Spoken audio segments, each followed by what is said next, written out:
Never ready. Hi, my name's Jason, This also wants known to- as Slow To Fuse, turn a little, maybe I'll just go. and I'd like to this. invite you into our happy little home here at Monument Hobbies. You know it's Monument Hobbies because I said so, and because there's an M on the wall. An M can only stand for one thing. Are we live right now? I can't see. Yeah. Monument.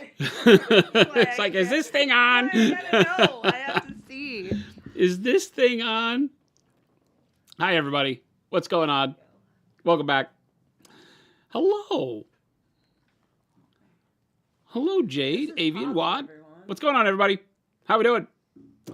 Source Does says, coming to D, live from the shower where you're shaving. You're in the shower? That might be the best thing ever. I don't know that we've ever had anyone watch from the shower. I don't think so. That's pretty. That's pretty impressive. The size of the stream just a little, so we get a little more. There we go. Sup, nerds? What's going on? Can you see that? Yes, and Hobby Dog. It's a little small. We need to figure out how to get that to be full vertical, but we can figure that out later. You don't have to worry about it now. Brutal Burrito said I often watch in the shower. Interesting. What? Did not know this was a I thing. do not understand See, I can do this. how this is a thing. Look at that. Yeah, I think just go back to the way it used to be. You often shower in watches? That's probably bad for your watch. Cora and Poppy are besties. It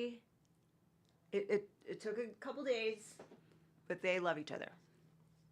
Poppy copying your haircut. It's copying my beard. She New is, small dog. Yeah, it's a small dog. She The sushi master is here producing behind the curtain. We don't let you actually see Chris. Yes, I'm that here. would be a near disaster. We can't let him be in the public eye. You often Does he shower have a in microphone? watches? Wait, Yeah, what? okay. Timing of the stream usually starts as I'm finishing a workout. Oh, so then you shower after your workout? You're a clean boy? AMA vibes. Is a hot dog a sandwich? No, we don't start the year that way. That's not how that works. Hearing Chris is enough. Is Knuff. I saw that. Knuff. Yeah, I'm here. Very With a quiet, capital though. K. I don't know. If Jason- Mo, what's Jason happening? Doesn't get that reference. I don't Panic Bomb, what's going on, everybody?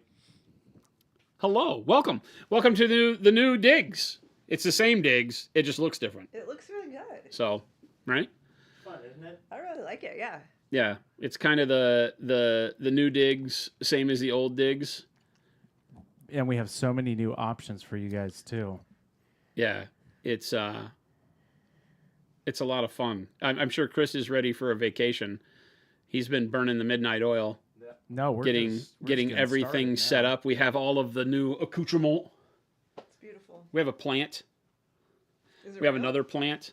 Are they Oh, not real plants? it's They're- real. oh, they're real. Oh, they're real fake. They're real fake real plants. fake plants. Real fake real plants. fake plants. We have the Paint Liquor 9000. But they can't see you paint. That is a good point, Ghost Hunter. No, Sure, there's that no there's more a paint. solution. Oh, we don't paint on this Yeah, stream. there's no more painting. We decided we had an executive meeting. This is very important for us to understand. It was very executive. There were many high-ranking officials there, and said high-ranking officials decided that because we manufacture the best paint in the world and provide the best tutorials in the world, that people already know this, that there's no need for us to do it anymore. So what you have is what you get. And now we're just going to sit around and look at the dog all day. Yeah. So Poppy is the And- star. And yes, I agree. Whoever said that it looks like I'm in prison, it definitely needs some Yeah, we're working on a backdrop. some warmth back here. We're working on a backdrop. So let's get us some paint cam, Christopher. I'm putting it. Not just my ugly mug. All right, let's see. You are getting a dog stream. That's true. Paint cams. And then I can adjust this. I was messing with the super zoom. Christopher's always messing up my Zoom. How's that feel, Jason? Hoosiers said no more painting. Worst birthday ever. Worst birthday ever. Is it your birthday, Hoosiers? Look at Poppy just Huh? having a great time. Poppy's just belly up, getting rubs. She doesn't care. She's like, Happy this is the birthday." life. Yeah, this is Poppy's life now. We found her in the so yeah. For those of you who don't know, last Friday, Jason and I both took the day off, and we get a message from Correct. the crew that there's been a little intruder, and it was a picture of Poppy curled up on this. We have a bench outside, and yeah, so I came over and they had called the Humane Society and they wouldn't take her because she wasn't sick or hurt. So they were like, figure it out. So So we did. did.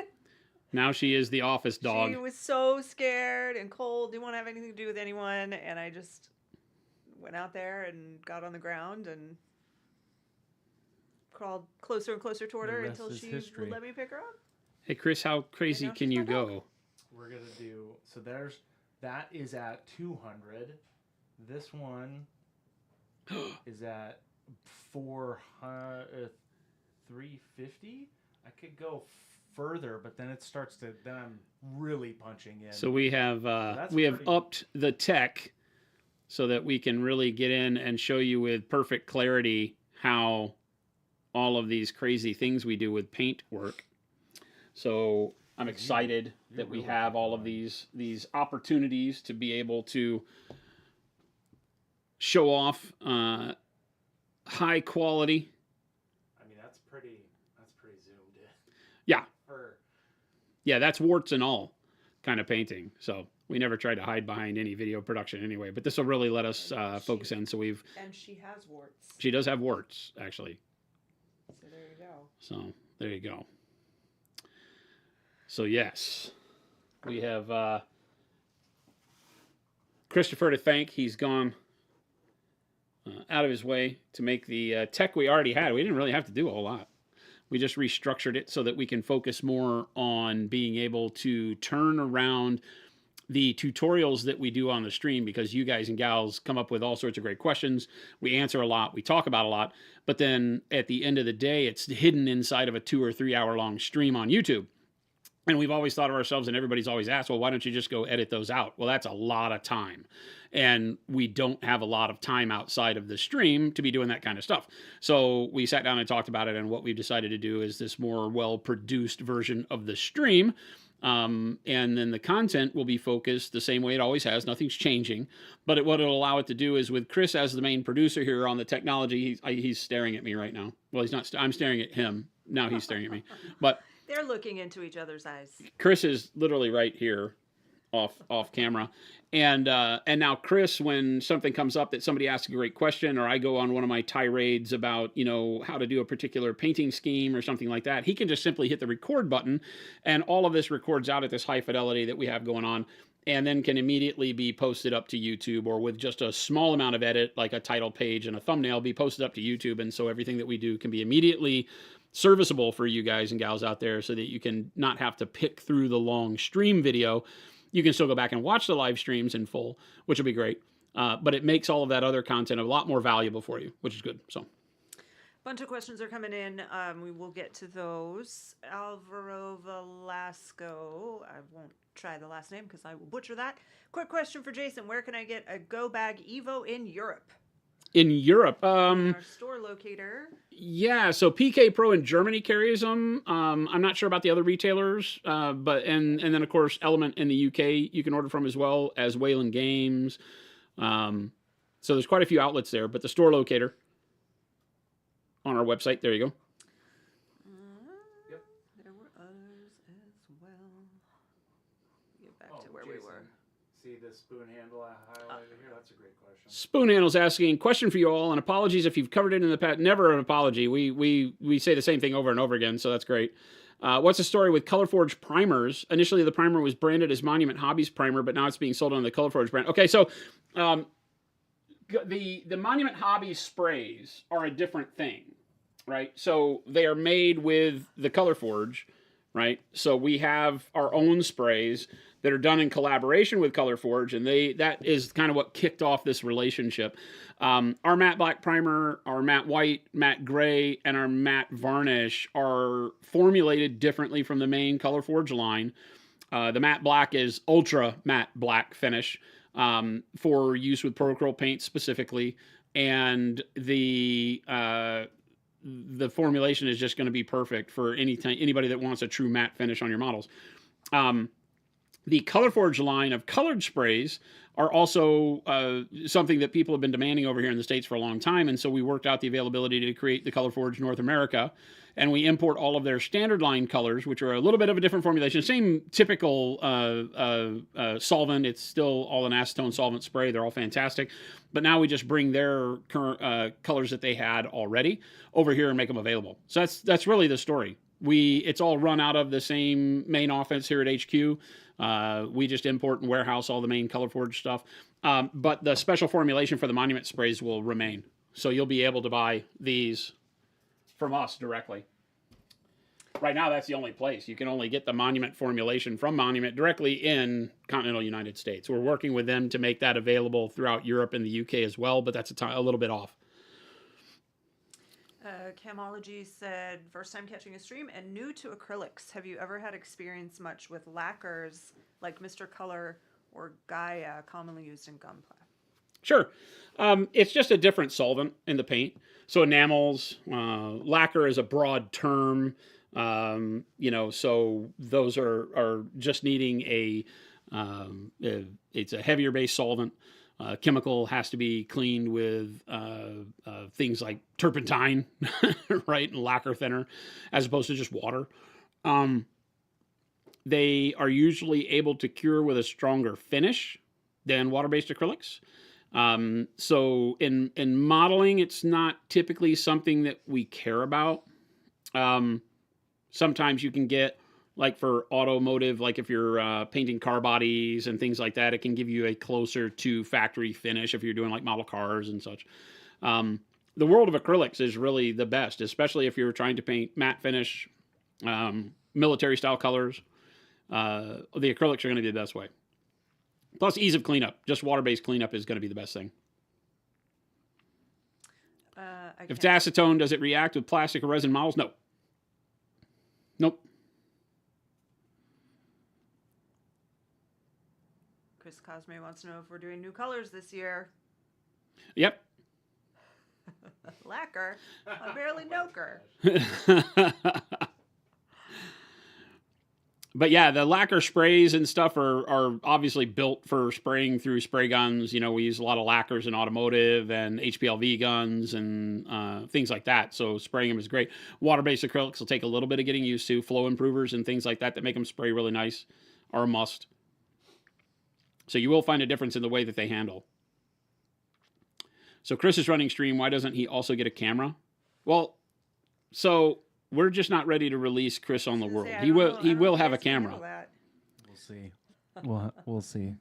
He will have a camera, to but a yeah. theater near you. Yeah, Chris, we've got or Chris Cosme, we've got 24 colors coming out at Adepticon. As a matter of fact, 24. That's huge, by the way. 24 colors at Adepticon that should just blow your mind. We're super excited about that. This part needs to be able to turn. Oh. Like I can't turn this. Yeah. So it's going to be like right in front of my face, which is fine. Yeah, I gotta That's figure fine. that out. There's a ball joint that should have come in that package that you got today. Oh, I only saw the stand, so I'll double check it. But yes, I'm gonna get ball joints. Flapjack saying any timing updates on the matte varnish and the tube paints. Matte varnish has to go through one final approval round with me. I should get to that over the weekend or beginning of the week, and depending on how that comes out, I'll give you a date after that. Tube paints, we got all the labels finished, so that's just a matter of packaging now. So we're on the downhill slope for that. I'm hoping into the month. If they sell the 24 in one box and make it easier to pick up at Adepticon, 2 boxes. It'll be 2 different sets. 2 different expansion set size sets, 12 colors each. Anyone on the Monument crew bringing a Battletech Force to Adepticon? You never know. I never get any time to play, although I did get time to play with Zambies, some Warcry last year, so you never know. And I did play some BattleTech last year too. Not with my models though.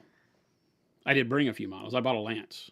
So, is Chris going to be producing every day? Yes. Every day. So there Even was- when we're not here. There was another question for No Chris. rest for the weary. Was it about the Ant Wives? Yeah. The Ant Wives left, and that's for another stream. Oh no! Don't get him started. Spoon handle. Any hints on what kind of colors? We've already shown them all off on stream. I don't have them sitting in front of me here. They're on my other. Nah, we can show them off again next week. Oh, so no, don't eat the paint sign anymore? Have the consumers of pigment won? No, Definitely No, not. incorrect. Still don't eat the paint. still don't eat the paint. Whoa, Jason is so big. Have you thought about a travel size brush soap tin, like a 0.3 ounce, would fit perfectly in the brush holder? It's Brush scoop is not that big. we used to do smaller.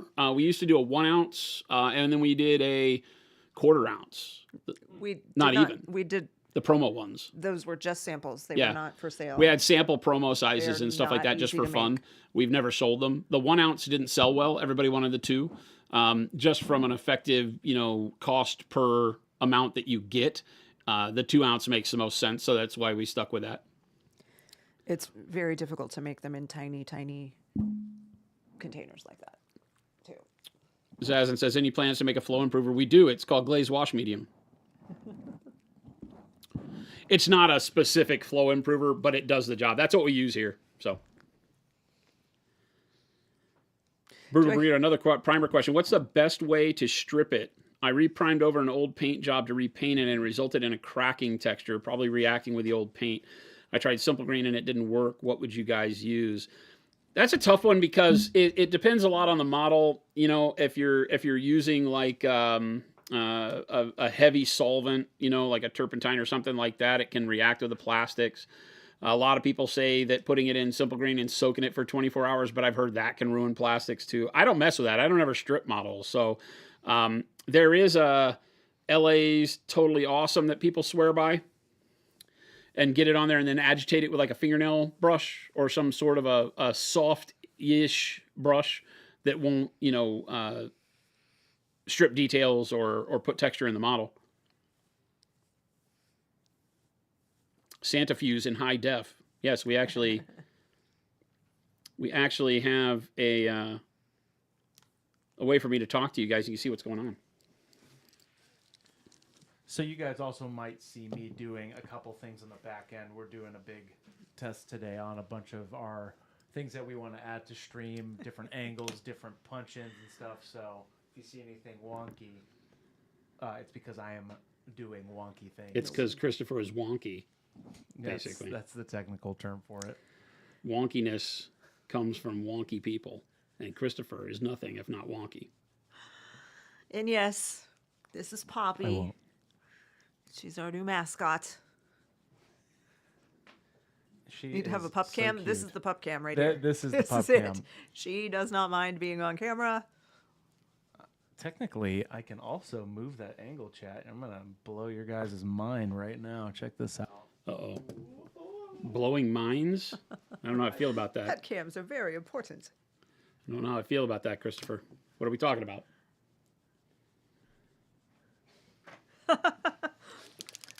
CM Dower said I wasn't sure if you just had Baby J turned into a puppy or what. Sort of, kind of, yeah. He's still on vacation. Yeah, still on vacation. Jordan is out of town. The show will be based, though, around having one of us streaming at any given time. So there won't be any more dual streams. It'll be one person streaming with the other person commentating. The area where Jen is at is a full gaming table setup. So we can have multiple people around the table chatting, mic'd up, doing the deed.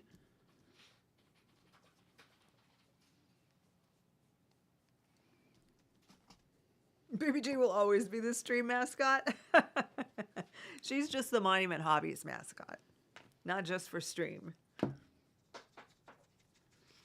Jason, am I missing any of your tools up there? Let me know. All of them. That's fine. All of them. It's actually a new test. That's fine. I didn't need to be able to get to my stuff or anything. It's fine. Jordan ran out of PTO in October. How you feeling on your angle, Jason? I didn't switch anything. No, you My know- painting location wants to be here, I can change that. kinda. So I can bring that camera down a little. I think we're fine. We have wiggle room. I think we're fine.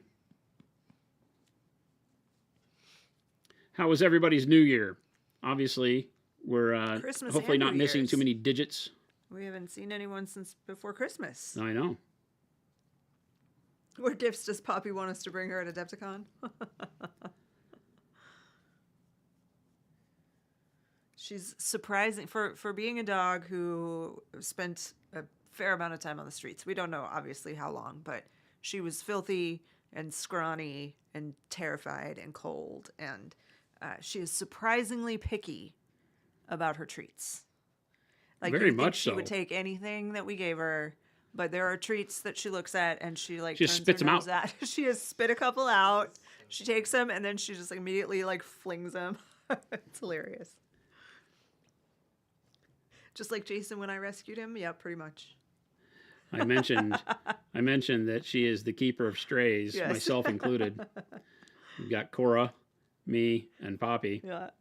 She's just a Oh, here's a question. 1 second.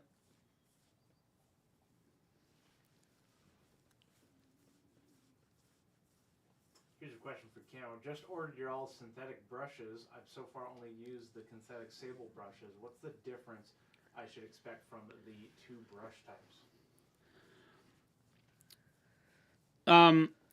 So in the most generic sense, the big difference between synthetics, assuming that you're getting a quality synthetic and not like a dime store or dollar store, cheap, expendable, like disposable wash or, brush for something quick and dirty, then it's going to be all about stiffness. A sable brush, whether red sable, Kolinsky, is almost irrelevant, is going to be more flexible. Can we zoom in just a little bit, like on the dial zoom? I don't have it over here, do I?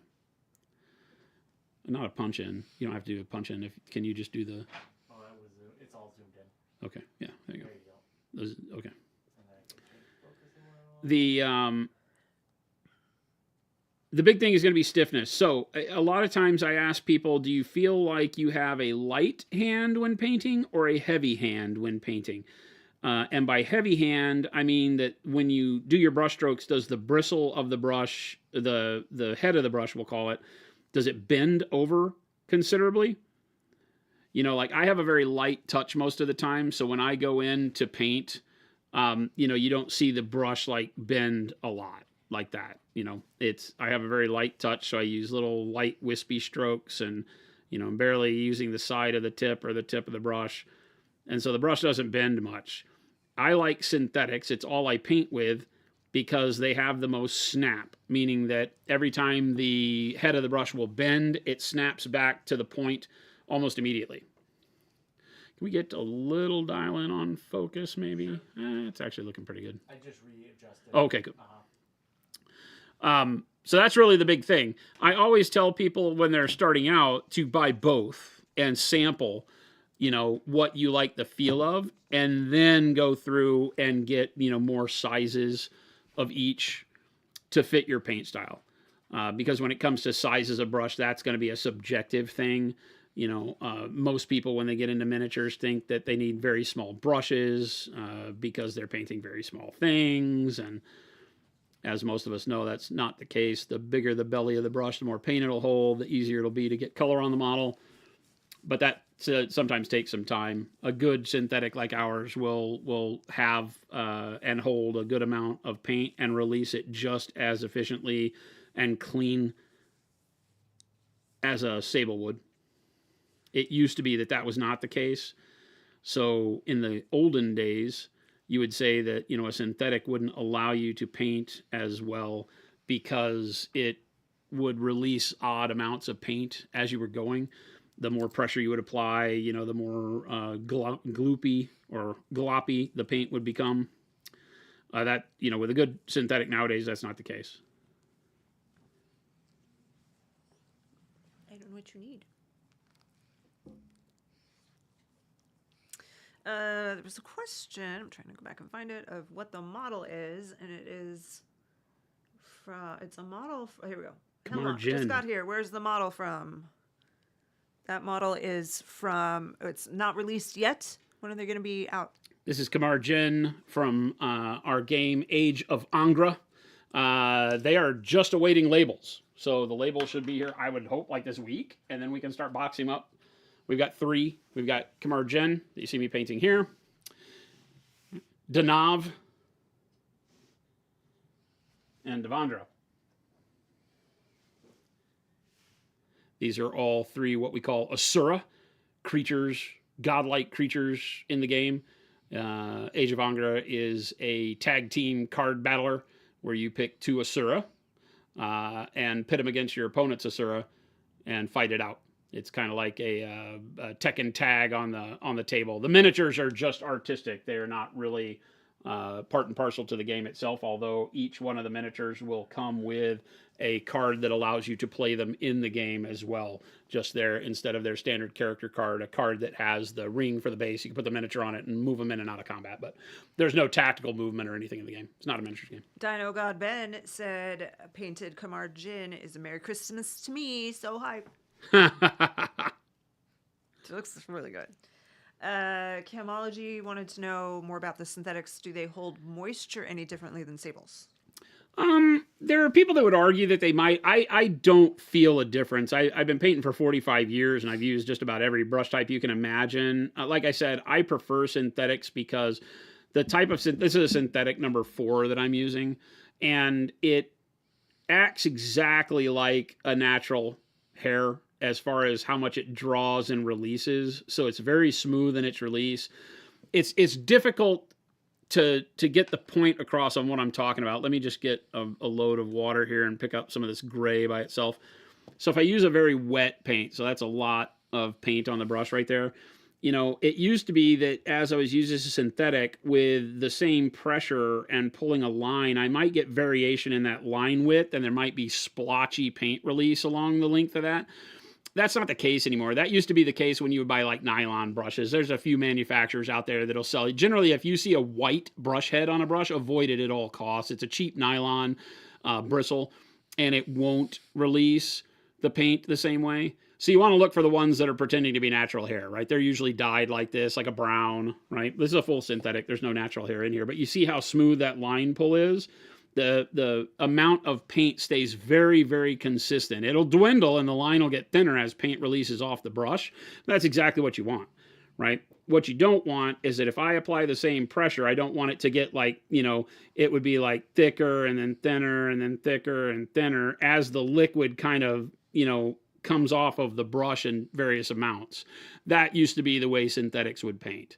I had to do that on purpose here because you can see this keeps a fine line. And it's fine, Teachmate, that's the brush he's been testing for a while. Yeah, these are these 2 brushes, which will be available.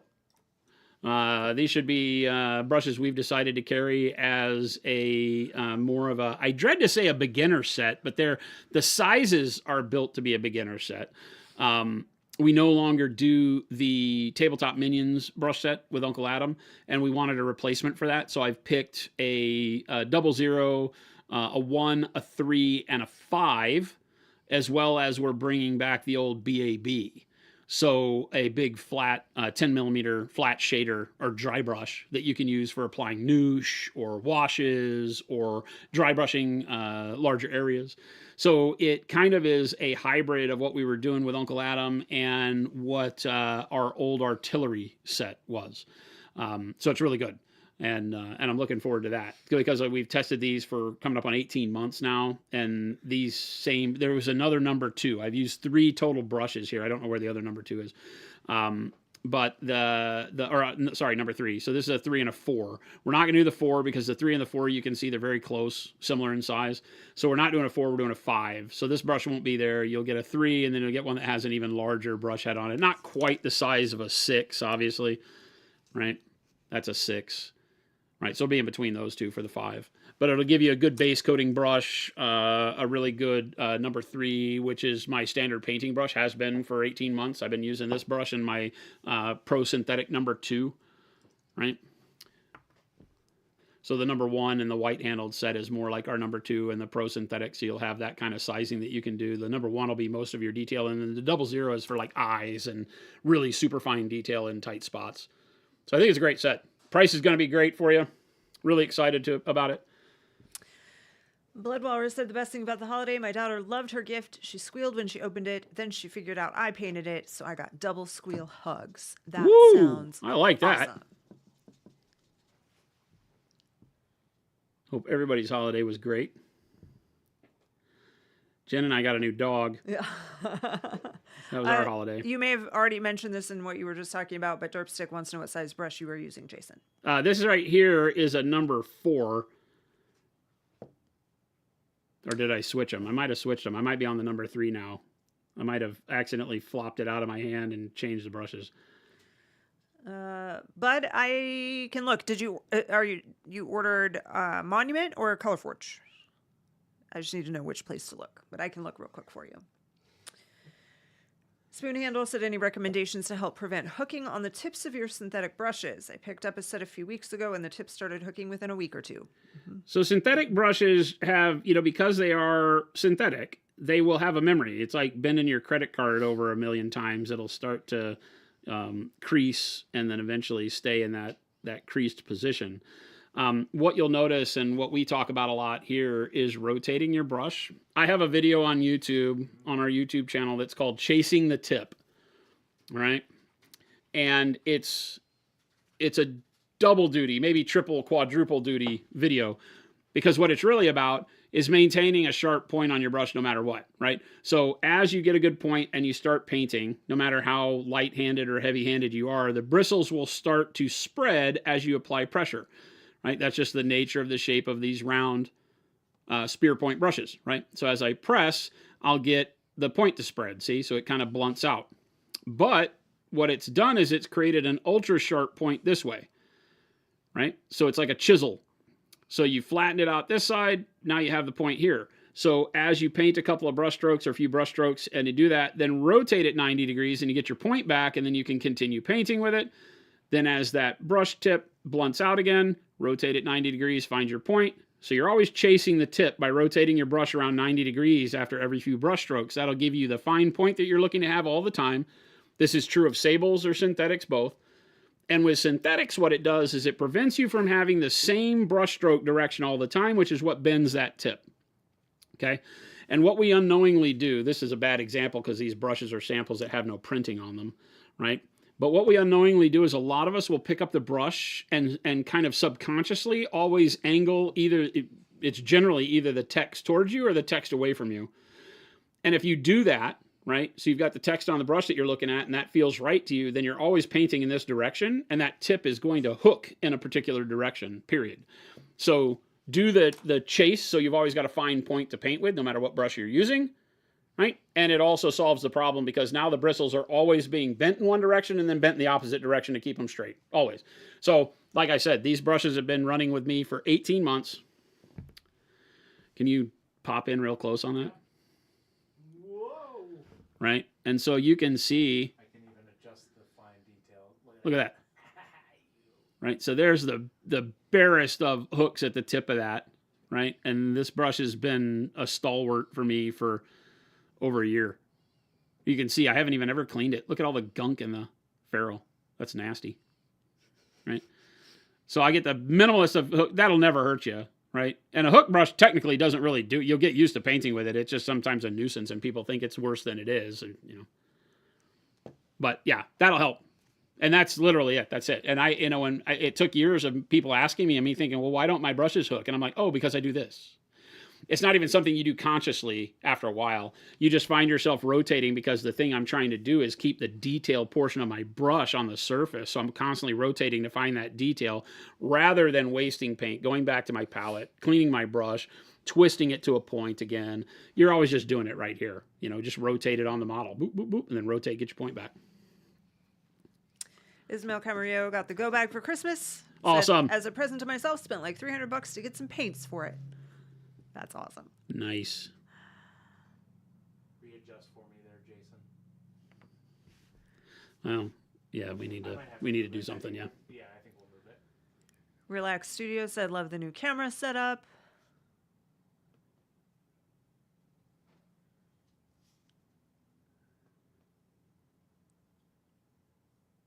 Yeah, we're still dialing Dork it in. Depot, This is they're our not first, available like, yet. live action. I think I could move the camera back a touch for you.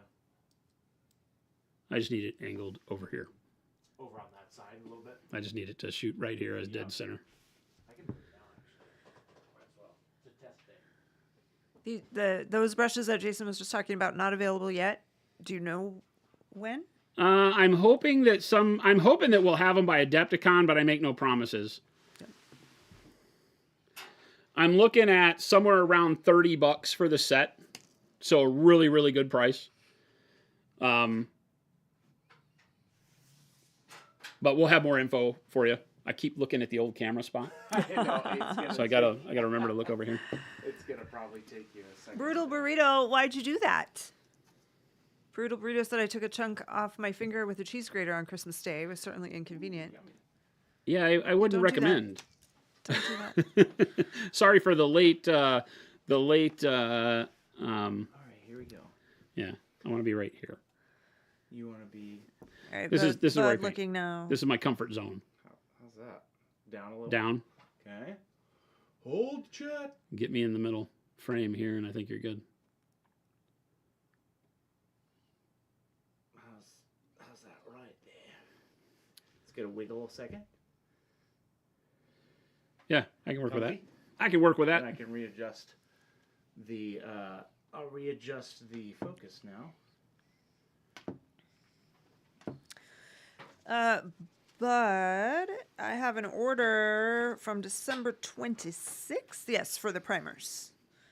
And There we go. I can tell you, it looks like the tracking is showing right now it'll be delivered Monday. But check your spam because it probably went there.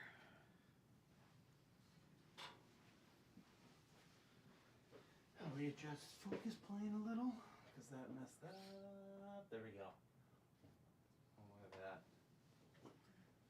Chris is the tech troll, so he's just muttering to himself as he runs around. That's why I keep my mic muted, chat, because you don't hear my crazy wingdings of a language.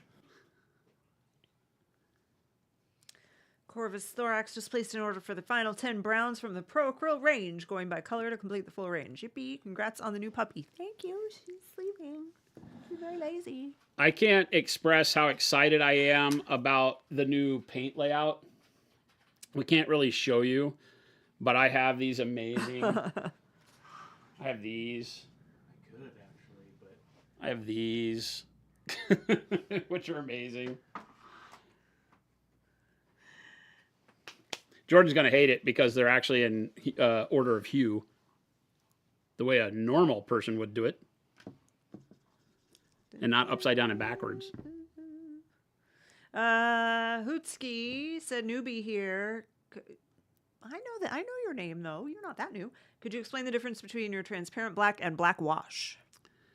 Yeah, the transparent paints are just paints with lower opacity right out of the bottle. So they are not for certain techniques or anything. Like a black wash is a paint that is formulated to slide over the model differently, right? The transparent paints are just paints. They just are lower opacity. So you can mix them in with other paints to increase the vibrancy, or the black can be used to shade other paints, but not overtake and desaturate them as quickly because it's just a dark pigment. But because it's see-through means that whatever color you mix it with will show through more. So they're great for tinting and toning and shading. They're also just great for doing effects, like being able to do OSL effects because you'll see the white base through them. Mixing with metallics to get any metallic color you want. We have a fantastic video that Jordan shot over on YouTube that goes through a bunch of that. So I would suggest you go watch that video, because it'll give you a great head start on all the potential uses and things you probably haven't even thought of about how to use a transparency, but they are not washes right out of the bottle. You can use our glazed wash medium and turn them into washes. B-Town 1987 said, as someone who has only ever slap chopped stuff with speed paints, I got a Pro Curl base set for Christmas. No clue where to get started with traditional painting techniques. You're in the right place. Our YouTube, this stream, our Discord, 100%. Join our Discord if you're not already there. Yeah, the key with painting is layering, right? And that's kind of what that whole slap chop, if you will, or pre-highlighting, pre-shading, whatever you want to call it, right, method of speed painting leaves out. It kind of brings it back in, because in order for the speed paint to really look good, you've got to do that first layer of color. And while it gives you some shade and it gives you some mid-tone, you still need to come back and like highlight over the top of it to really make it work. You may do that with a dry brush. You may do that by painting the highlights on directly, whatever you choose. But some way or another, you're going to need to layer on top of it in order to really get it the whole way home. That's what we do from the beginning with normal layer painting. So you'll find here in the studio, we paint from dark to light. It's kind of I'll just go out and say it's the better choice for building volumes on models to start with all of the model in shadow, because it's how the brain and eye are coordinated already to understand lighting. You wake up in a dark room and you turn on the light and everything kind of comes out of darkness into its colors, and it takes your brain a little bit to discern all of that. So whether you think about it in those terms or not, that's just how your eyes work, right? Take the light away, everything's in darkness. Once the light comes back in, those colors diffuse out of it over time as your eye focuses, and that's what you see. So if you paint the model black or dark brown or dark gray first, and then you start building darker colors into brighter colors, what you wind up doing is teaching yourself to pull all of those colors and your brush strokes towards the highlight spots, because the brighter colors will lead you to the highlight. So in a sense of kind of determining, here's a really extreme version of that, right? So when we do painting like this is a model that we painted super fast just to show you how to play with light in sketching. But you can see how painting him from a black primer all the way up through dark blue, dark purples, dark jades, into yellow greens, yellows, and finally pale yellow or white as a highlight, forgetting the red on the face. We can give the idea of lighting very quickly. But all of my brush strokes and all of my brighter colors moved to where I wanted that light to be coming from, which is, in this case, kind of, right on his face, like coming towards his helmet visor, right? And then his upper body shades his lower body. The flag has got the same light direction. So if our light's coming this way, we want to paint everything toward the light, right? So that's kind of the 50,000-foot view in layman's terms of painting in general, especially when painting things that you're trying to create what we call volumes in, three-dimensional feel, shadow, and highlight, is paint your colors towards the light, starting with dark and moving to bright, right? I didn't mean to make that rhyme, but that works really well, okay? That's just a fundamental thing that you'll want to learn and get into your head as you learn to paint, because it will help direct you with every brush stroke. Because literally, your brush strokes should go that way, right? So when I paint a brighter color over a darker color, my brush stroke needs to start in the shadows and then move towards where the highlight is with that brighter color. And then the next brighter color starts a little bit closer to the highlight, moves to the highlight, then the highlight, all of that. So I'm painting myself into the highlight area, and eventually I run out of space. I don't have any space to put any brighter color, so I know I'm done and I stop, right? That's the way all of this goes, because the brush will pull the pigment, and the more of the most pigment you will leave on your brush stroke is at the end. So pull from the shadow to the highlight, mid-tone to highlight, first highlight to highlight, brightest highlight, you're done. So in the simplest sense, that's how we go. What would you call that? What would I call that? What you just taught Jack right there, what would that be called? To the light, Carol Ann. Perfect. That's what I would call it. Poltergeist painting. Chemology. So, what I always say is if you really don't know the answer to something and you want to know the answer, then asking the question does not make it a dumb question. I'm It's a breaking real things, question Chris. for you. What are you breaking? I'm breaking this thing. For those. paint water, do folks use tap water or distilled, or does it even matter? We use Arizona tap water here. Put it back. I use gross Arizona tap water. He doesn't even rinse out his cup most days. I never rinse out my cup. Chat, I think I was the first to clean out his cup. The No, sorry, only give him a reason new that cup. I have my cup looking so clean is that we gave my dirty paint cup away as a Yeah. prize on We Christmas gave Day. it away. And it's in Jen's hasn't- office it hasn't been growing shipped yet. things in it. Yeah, a lot. You have answers. People use all three, really. Yeah.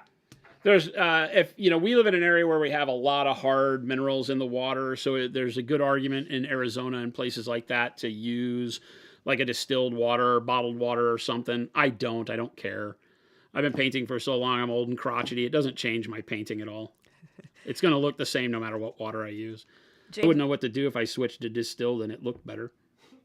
Jade, the chairs are not still in the studio. They are now in our They're out in the break room currently. and what it's is currently our break room. currently the break room. And at some point, chat, just so you guys know, where Jen is sitting, we're going to get multiple chairs, and the camera that she's looking at can actually cover multiple people. Oh, that we so have this more table's options. not going to be here? No, the table's going to be there. Oh, we're going to just add more chairs to the it. table. Yeah, Mhm. yeah. Not the Comfy comfy chairs. chairs. So that whoever wants to come in will Right. actually be able to see them too. Yeah. Yeah, right now our current employee lounge has way too much comfortable furniture. It's got a couch, a love seat, and the two big comfy chairs. And I go in there I'm today very and there's like concerned 3 about people productivity. asleep. They're allowed to sleep on their break time. James Meeks. Good afternoon. How was your New Year's? James, this is Poppy. Did you hear about Poppy? Poppy squeezed through the gate last Friday. She's mine now. Poppy is Jen's service dog now. I'm gonna get her certified. Doghouse Hobby Studio said I've been playing around with Airbrushing Pro Acryl on my Gundams. I feel like I need to thin the paints to get them to not spatter. What secrets can you give to help with a smoother flow? Usually spattering paints in an airbrush is going to be the airbrush needing a good deep cleaning. It could be anything from a flared nozzle, bent needle with a micro bend or chip out of it or something. Or the nozzle cover not having a complete circular opening and the opening being clogged a little bit. Something's causing turbulence in the airflow more times than not. The last place I look is the paint mixture, unless I just know the paint is overly thick. We spray with no thinning for all of our base coats and don't get any spattering here in Arizona. Now it's really, really dry here. So if I were ever thinking I would get, spotting is what I would call it, is because the paint tends to cure in midair before it hits the model. And we don't see that here. So I always tell people to start, and a lot of people are like, oh, but I clean my airbrush all the time and I clean it really well. But if it has a problem with a previous cleaning it again might get you with paint flowing. But if you continually have to thin your paint, you probably need to check again and make sure that you've got the nozzle correct, that you don't have a little bend or deformation in the tip of the needle, stuff like that. Dorfstick has a question about a scheme for Tyranids. Would dark purple work well for the shadows and recesses of their carapace and then highlight with royal purple? Dark purple and then highlight with royal would be great. Sure. Where does Chair Guy sit now? In his desk chair? He has a desk because he works. But he also doesn't sit a lot because he is always working. And his work requires him to be up moving around. All right, Christopher, we got to figure out your microphone because people are complaining that they can't hear you. Chat, I was typing a little bit earlier. Sometimes you guys will hear me, sometimes you won't. We do that for also recordings as this year goes around. We're basically doing the stream to also be able to capture at a higher quality. So I keep my mic muted a lot of the times. So yeah. Are they complaining because they can or can't hear you? I'm muted, Wad, so I'm not sure what you're talking about there.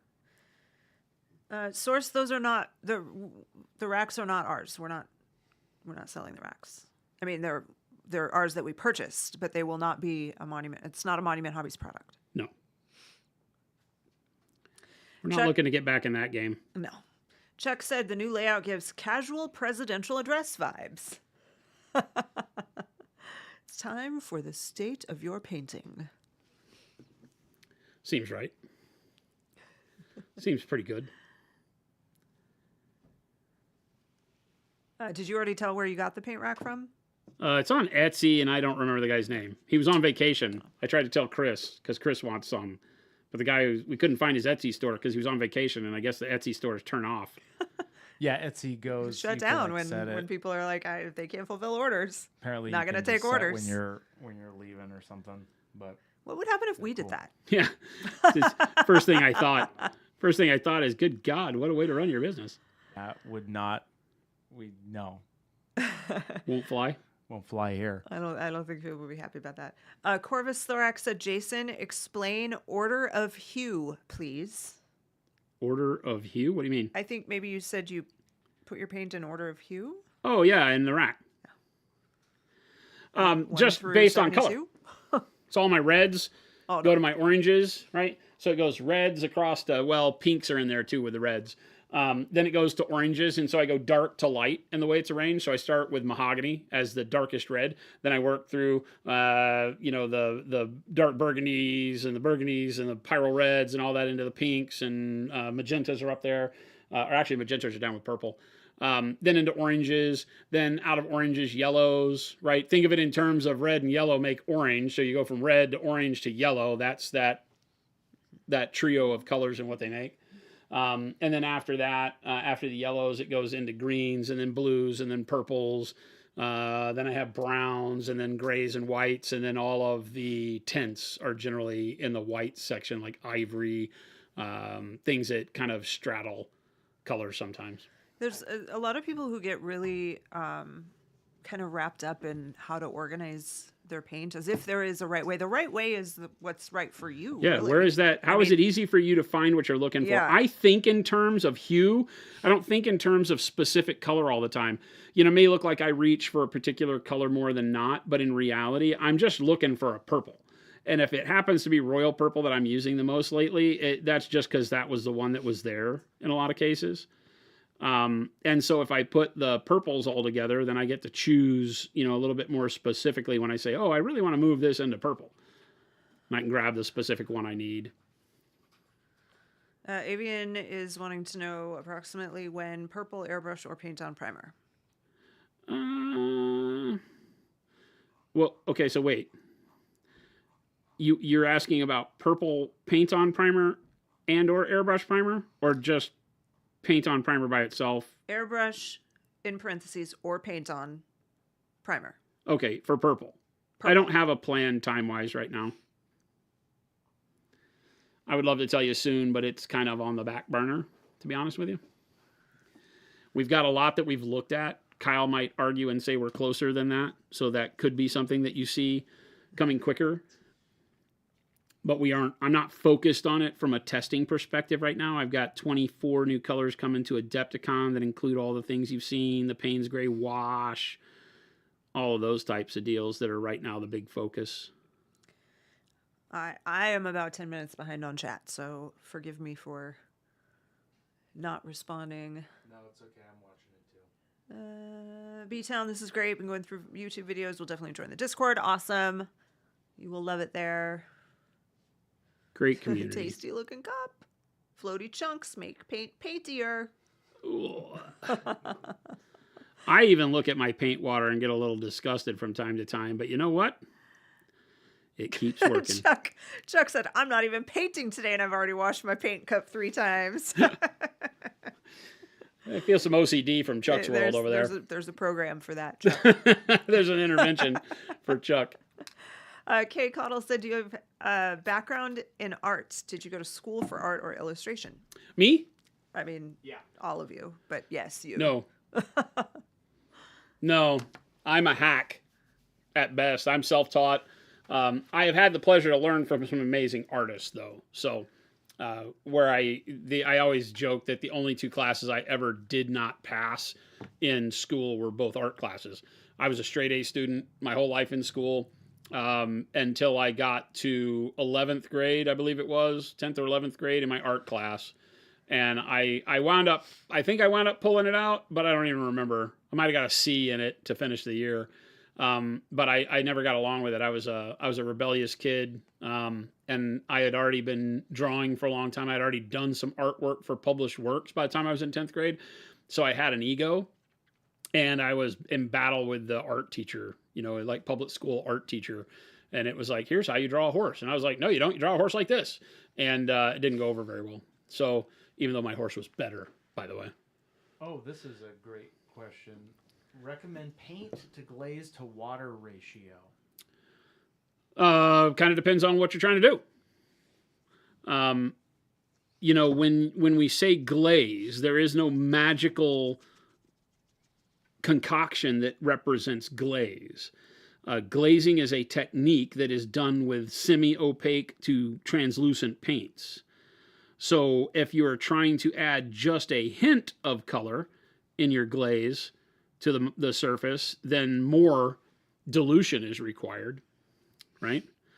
If you're trying to add more color, right? So if you've like underpainted and you're trying to glaze flesh tones over your underpainting, then generally less dilution because you want to have that skin tone have a bigger impact. So when we talk about glazing, we have to understand more about what it is you're trying to accomplish there. So there's no quick, fast solution. Like right now, I'm technically glazing, right? But can we zoom in a bit? Yeah. I'm glazing these kind of brighter grays, mixing white into warm gray as I go, and just kind of feeling around what I like to find the shape and before I go into super bright colors. And, it's the difference between, I just do it with water, right? So if I take a brush load full of water, and I have, again, there's a video on our YouTube channel that talks about how I thin with just the water on my brush, right?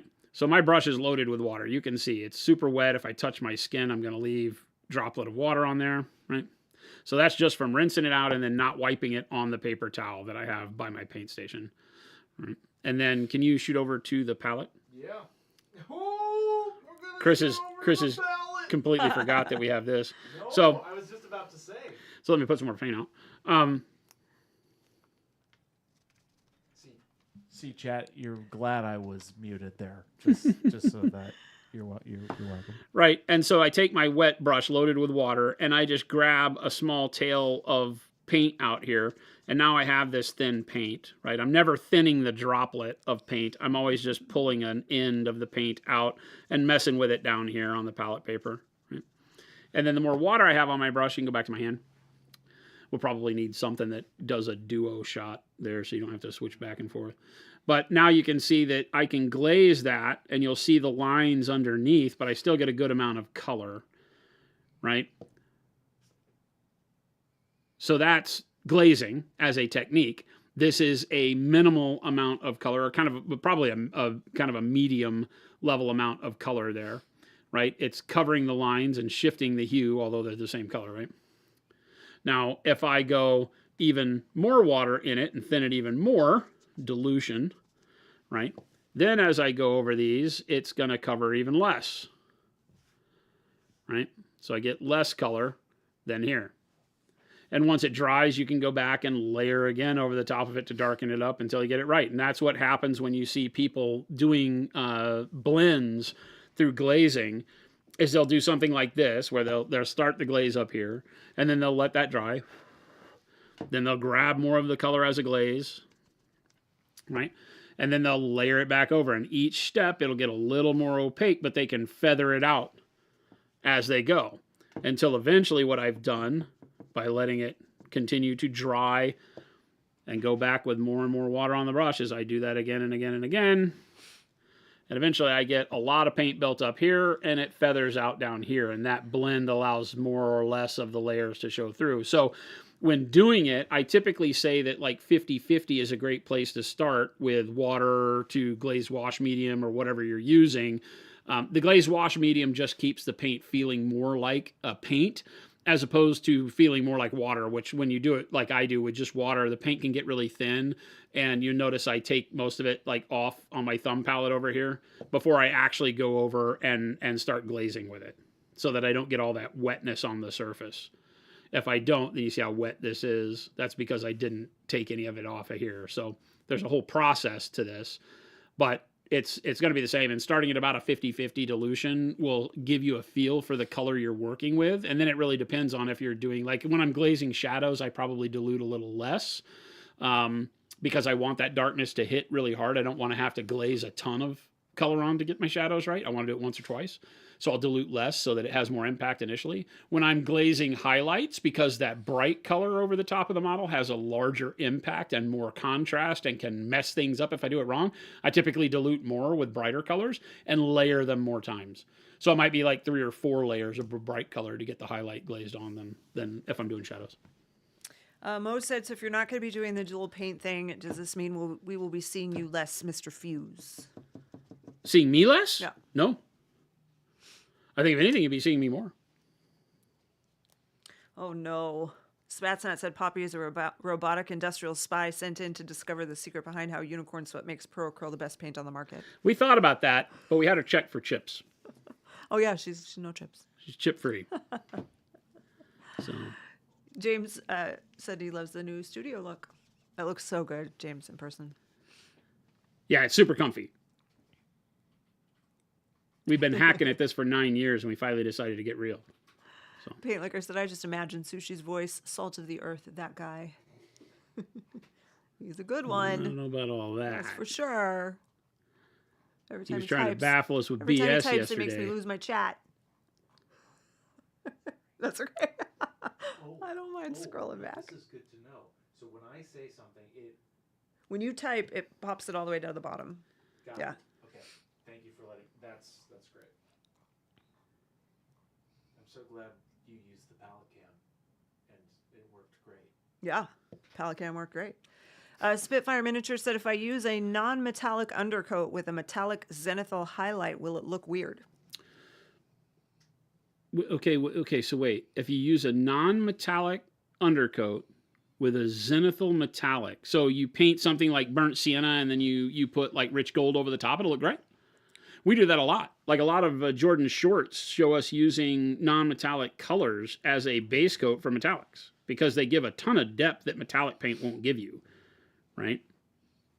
So yeah, we're big fans of that. Purples, browns, reds, oranges, depends on the metal you're painting, but yeah, they all work great. Greens underneath golds work great. Shafrowski said, you're not worried that the oil from your hands will wipe off your paint? Nah. Yes, Touch Mo, it up. we will turn those alerts back on today. We're just doing some tests. I got to reconfigure all of those with the new setup. I don't have greasy hands, but I will rub paint off of like the sharp points as I touch them, and I'll just go back and touch them up at the end. One of the final things I'll do with a model is go back and do all the touch-up work. See if I got a good example here. We've been working on this guy quite a bit, and so you know there's some paint rubbed off on like the toes and the end of the fingers. You know, probably I've shined it. I've polished the paint to where it's shiny on the top of this head because my thumb's been sitting there. Once you get enough paint layers on there, I'm less worried about rubbing it off, and I'll go back and touch up those areas at the end. You start to not worry about it. You know, it doesn't matter. It's going to be in small areas. The paint's not going to tear or peel off or anything like that if you're using a quality paint. It'll just rub off on like sharp corners and tips of swords and things of that nature. Just go back and touch it up. Bud, we don't have an exact date on the new brushes. Sugar Rush wants to know, when are the new trainers coming out? Oh boy, I had no timeline on that. We haven't even figured out. I don't even know what they're going to be completely. We've got some cool stuff in the works, so there might be some surprises there. but I'm not ready for that yet. Chris Cosme asks, how do you determine when a model is done? That was the good one that we talked about the other day. Good, yeah. This is a how long is a piece of string conversation, right? Because it's going to vary by artist. And my biggest words of wisdom is it's done when you feel like you're finished painting it. And that can mean never for some people. Some people might get to the point where they're always going back and looking at a model. I find that I tune out, and I probably tune out maybe a little too early unless I have a goal in mind for the finished model. Painting the ogres for Adepticon last year to play Zambies and Warcry, right? Perfect. Go through and do that, and it gave me a finish line and a reason to get there. Boom, done. Painting our BattleTech miniatures, getting an entire battalion done in a short time frame. Boom, done. And even some of those don't have the basing done on them. But for a big display piece, a lot of times I don't paint them for anything in particular. A lot of times it's just to show various techniques and the flow of painting a model and how I make the decisions I make. So sometimes it's easy to put those aside and not really finish them, But like if we just look at a model that I've considered to be done for a while, can we go back to the table? Something like this. I don't ever go back and look at this model to see if there's more I can add. I feel like it's done, even though, I didn't do like all the non-metallic on the back of the heel, stuff like that. Again, it really just has to be, based around what my goal was for it. And the goal was to have fun on stream and show you how to paint, like, this irritated demonic flesh was where I started what I wanted to show off. And then I just finished enough of the model. Now, my use case is very different than most people because as a glorified instructor or this is basically my classroom, I'm not here to necessarily finish it. We're not painting for Golden Demon or anything. I'm here to show you guys enough of the process so that you're ready to run off and get brave and tackle some really cool things. And as long as I'm doing that, then I feel like every model's done. But then there are times where I'm painting for completion and, like Horus or something like that we've done. And it really is going back and, I'll get to where the color is all on. I feel like it's good. I'll set it down and walk away from it, come back a day or two later and look at it because then your eyes will be refreshed and you'll see immediately things that you missed or want to do different. Now, if you get brain locked into analysis paralysis on that, you can imagine you can do that forever because you'll go away and in those couple of days see something on Instagram you love, and then you'll go back to that same model and immediately see something you wish you'd done differently. So that's the wrestling with the artist part of it, because you may think, oh, I could have done that so much different if I'd have put some magenta in it, and we tease Jordan a lot because he'll go back and reprime a model and paint it all over again because he wasn't happy with the way the gold looked or whatever, right? That's that part of it. So you kind of have to wrestle with yourself and determine how far you're willing to go before you lose your mind. I've painted so many models I don't even care anymore. I'm like, I'll paint till I get to a point where I feel like it's done, and if there's something I don't like, I'll put it aside and say, I'll come back to it in a month or so and see if I still don't like it, and if I still am upset about it and I really feel like it, maybe I'll use it as a tutorial thing and I'll paint it again. So, Chris Bebeco said recommended paint, glaze, medium, water ratio. that's the one we just covered. Oh, you did? Yep. Sorry. We did. No, you're good. We'll come up with a workflow on how to Yeah. go back and forth with chat. I gotta figure out that one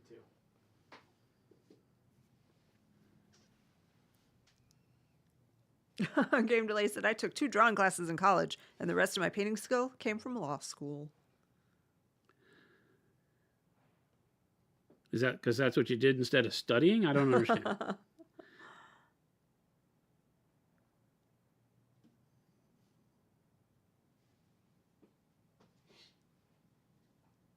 Man, this is getting so professional.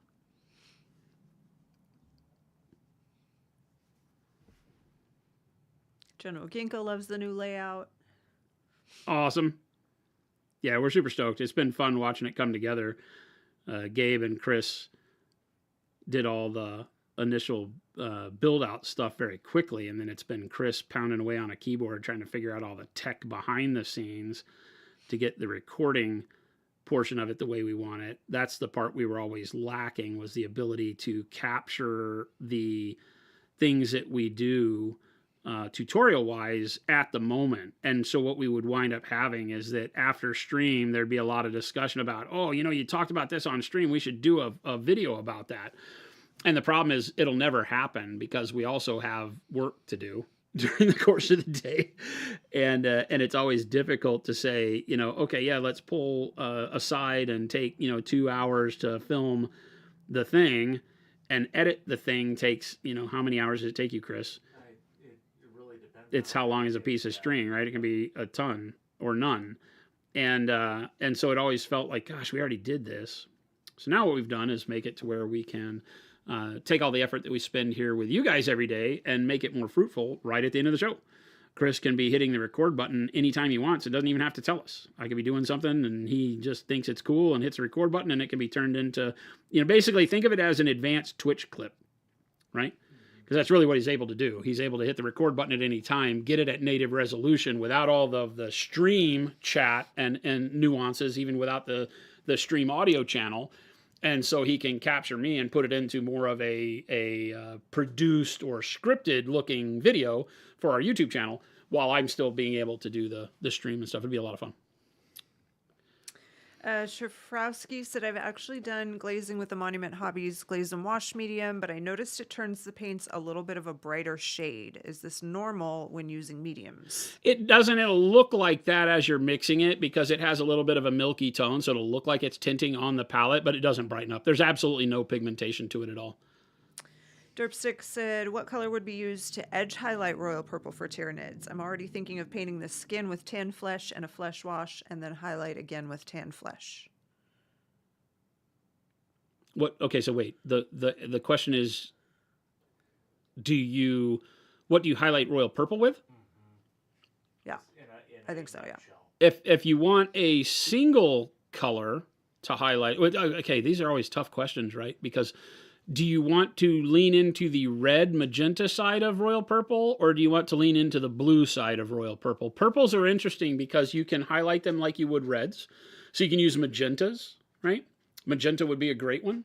So you could use magenta to start highlighting it if you just want to grab a paint off the shelf and start highlighting. But that's going to pull you towards the red end of the purple. It's going to make the entirety of your royal purple area look more red. If you do it by mixing in a little bit of white blue to the royal purple, you can get a really nice, gentle highlight, but it's going to lean into the cool blues of the purple, and it might cool down the whole thing. So it's up to you. You can take a little bit of pink and mix it into the royal purple and get a mix of the two. So those would be my choices: magenta, pink, and white blue. And it just depends on if how you want to mix them in with the royal purple to do it. Other choices that you have available to you would be to just use purple. The purple on its own, right? Purple over royal purple would be a good combo. But again, it's going to lean a little into the red because our purple goes a little magenta. But that's a great way. Right?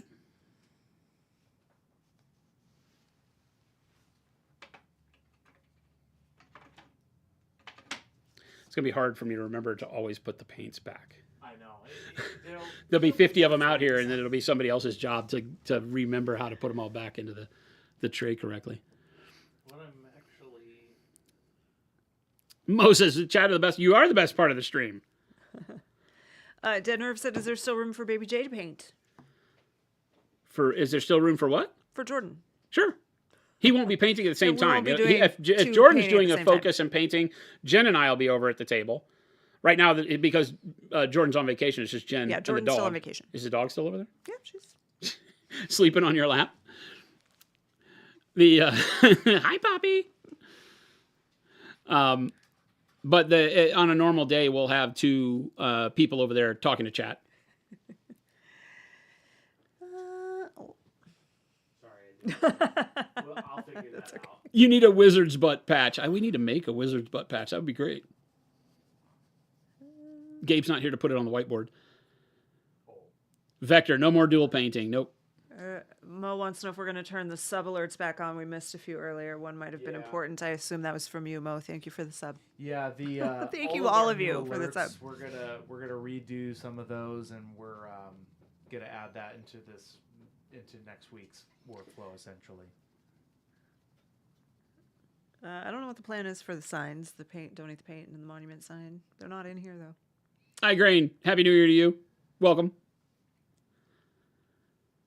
Yeah, we've taken away the dual painting portion of it. It's too hard to focus. And when we really want to get down and have Chris be able to record a snippet, being able to have a single painter focused on a single task makes it a lot easier to grab that content for us. And we're really committed in this year and forward to being able to take the content that we create here and make it to where everybody could be like, oh, you know, I remember you talked about on a stream. Count the amount of times you've seen that in Discord, here in chat. How many people over the years have come in and said, hey, have you ever done this thing? And I'll show them the model, right? It's like, yeah, we painted a thing like this. And they'll be like, oh, is there a video on that? And we're like, yeah. It's 3 hours long, and I don't remember where in the video we did it, you know? And so we've got 9 years of that kind of content. And so our commitment is to really pull it out and make it to where we can say, yes, go check that out. It's in this short that was pulled out, and we'll have a section of our videos that are stream excerpts, you know, tutorial excerpts that you can really browse and will be searchable in our YouTube channel. So you can say, what was it we did, and type it in there, and that'll be the title of what it is. So just making the content more valuable for everybody. Oompa Lumpia said, I was gifted the full Procurel line for Christmas. That's a great gift. So excited to dive in. I've mostly used Citadel paints and relied on guides for color choices, but now I want to get better at choosing and combining colors on my own. Any advice? Nice. Any advice on how to use it out of the box? On combining colors? I mean, the Rogue Hobbies video was That's good. was really good. That just focuses on her set, but it does go a lot into like mixing and blending.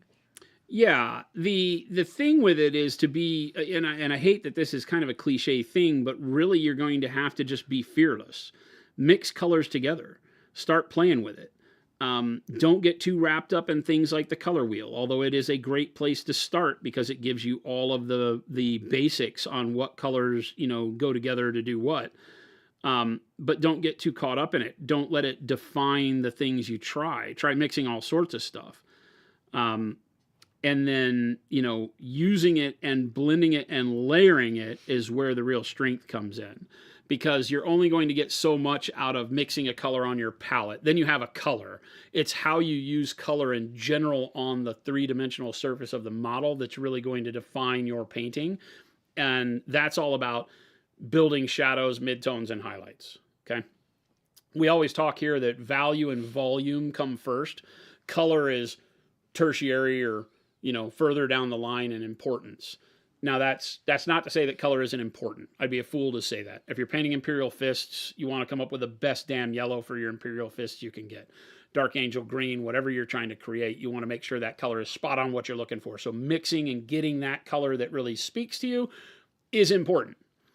But what really makes it jump off the page and really define itself is how you go from dark shadows of a particular color to highlights of that same color. And what you do there. So learning to mix with that in mind is usually the place I try to lead people to, so that what you're doing is you're finding a way to take a color that you want. So let's say I pick a model and I just reach over here and randomly grab a color. I want that model to be this color, right? So bright jade is the color of armor I want on my knight. Okay, I want, when I look at the model, I want to make it feel like this armor is bright jade. Okay, great. I've made a decision. So now the real problem, or not problem, the real opportunity here is to figure out how to mix bright jade to give you the whole model, right? Because bright jade on the armor alone isn't going to look good, right? It's a great color, but it's not going to look good. Your armor is going to always be missing something. So how do I shade bright jade? Well, I picked a random color supposedly, but bright jade goes great with jade and dark jade. So, right? So if I take a dark jade, what you'll notice, these colors are not specifically on hue. We do that on purpose. When I make a color, and even though we name it dark jade so that it can go with jade and bright jade, right, as what a lot of people will call a triad, these are not the same colors. These are not, and they include some of the same pigment, but not always. You'll notice that dark jade trends a little bit bluer, right? Jade starts bringing in a lot more of the green, and bright jade leans into that green, right? This allows the shadow color of dark jade, right, to give you a cooler shadow. So if you're going to go that way, then you could say, well, what do I want to do to bright jade to mix it to give me a shadow color? Well, I might take something like dark blue, right? And a little bit of dark blue into bright jade will give me the shadow tone of this, okay? So that's really where I say learn to mix, is mixing tints, tones, and shades of your colors. That will lead you into some really amazing stuff. I'm going to put some of these colors out on the palette. We're going to play with it real quick. Look at that. While you're mixing, I just have to read this comment from General Ginkgo. He said, "You've been my greatest teacher this last year. Feel my painting skills have improved significantly after starting to watch the stream." That is awesome. It has been such a pleasure having you part of the community. It's been a lot of fun. Ginkgo, you're an amazing photographer. You take pictures of that damn bold sense of humor. Has been great. Okay, so I want that. I also want a tint. So I'm going to get white blue just because I want to pick something that isn't specifically in the jade family. So I'm going to take white blue. So now I've got dark blue, bright jade, and white blue as 3 colors that I've chosen here. Okay. And what that's going to allow me to do is, let me think. We don't have a, so I'm painting my hand again, right? If you can go back to the camera here, I'll just walk through. I'm just going to take bright jade, right? And then I'm going to start and, base my area with bright jade, okay? And I have some choices on what I do from here, right? So this is kind of counter to the way you'll see us painting if I just start with my color. But from a mixing standpoint, this will help you understand. Then if I take just a little bit of the dark blue, mix it into the bright jade, I immediately get this color. Ooh, nice. Right? And that gives me a neat shadow. I don't want to go crazy with the dark blue. I don't want to make it too dark too fast, right? And then when I take the bright jade and the white blue and mix them together, I immediately get this color, right? And you can see how doing that keeps it to where I'm not getting the desaturation if I just use black and white, right? A lot of people say, why wouldn't you just use black and white there? Well, the reality is I don't want the black to desaturate the bright jade. That's going to give me a very weird grayish green. And the white over here is going to turn this into like a bubblegum blue really quick, right? So here is how I want to go. So finding the colors that make sense when doing that is going to be your first really big step in learning how to mix, right? That's going to give you a really good spread of colors. And then you can mix and blend them however you want to get as many layers as you got going.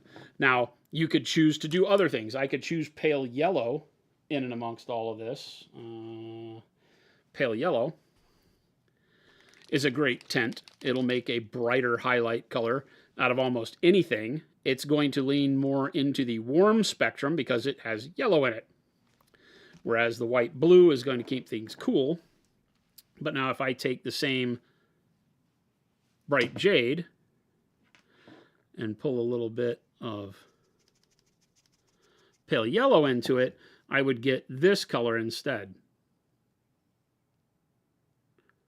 Right? The yellow is going to pull my jade into a warmer highlight, whereas the blue pulled it into a cooler highlight. Both are an option. It comes down, and this is why you'll hear it, and I know it's frustrating for some people because you, as you're starting out, you just kind of want an answer. But what do you want it to look like, right? Because a cool highlight can be really neat. You can imagine if I were painting this scheme, it might look like it was in the winter, right? Because my highlight trends towards blue. Whereas this would be warmer because my highlight trends towards this more yellowy green, which keeps on with the jade, right? Same with the shadows. I could take something like, let's take burgundy, right?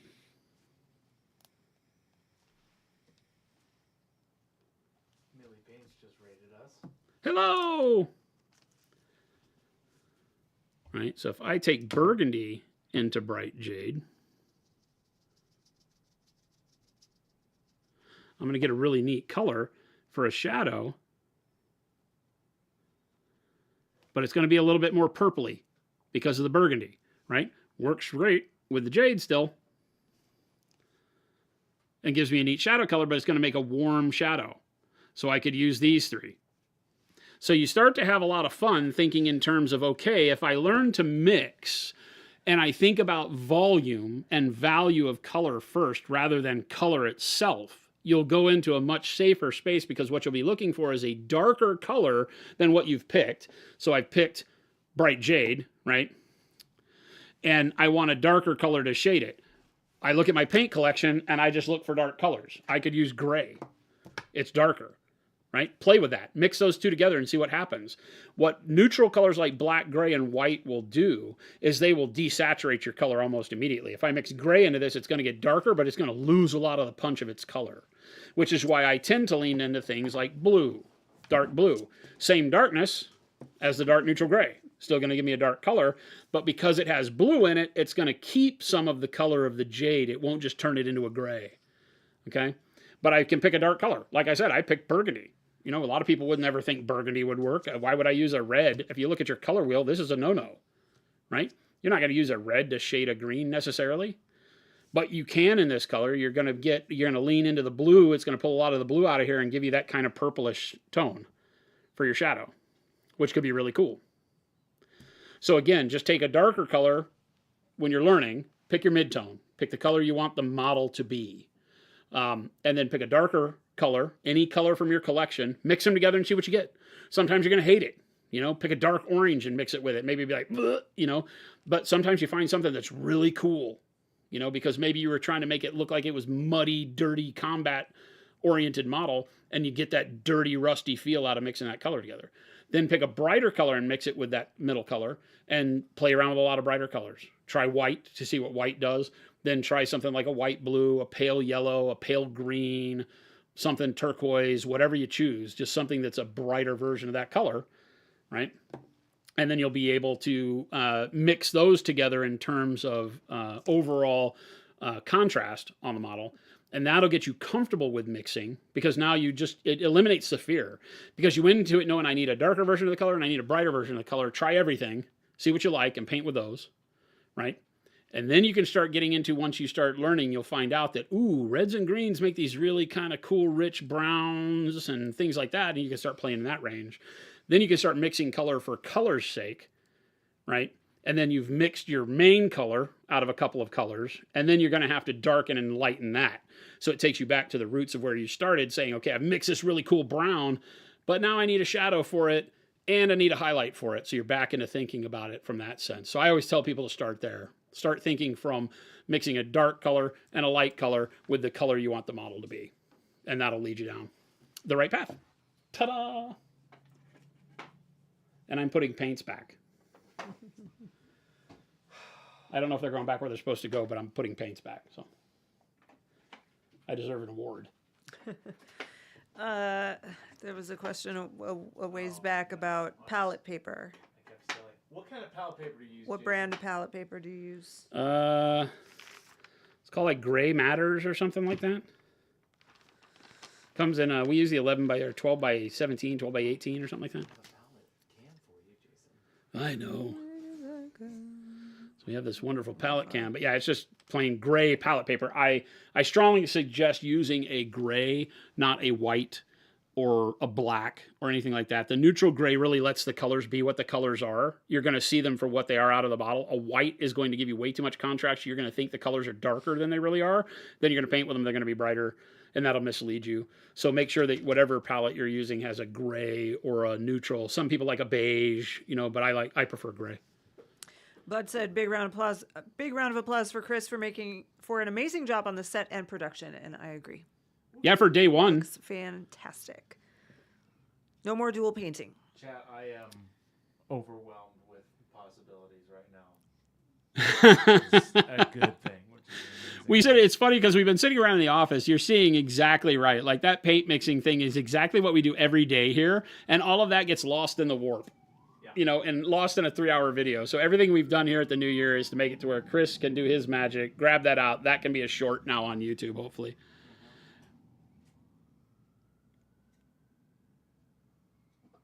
Kind of like using a neutral gray for calibrating photo. Exactly the same thing, right?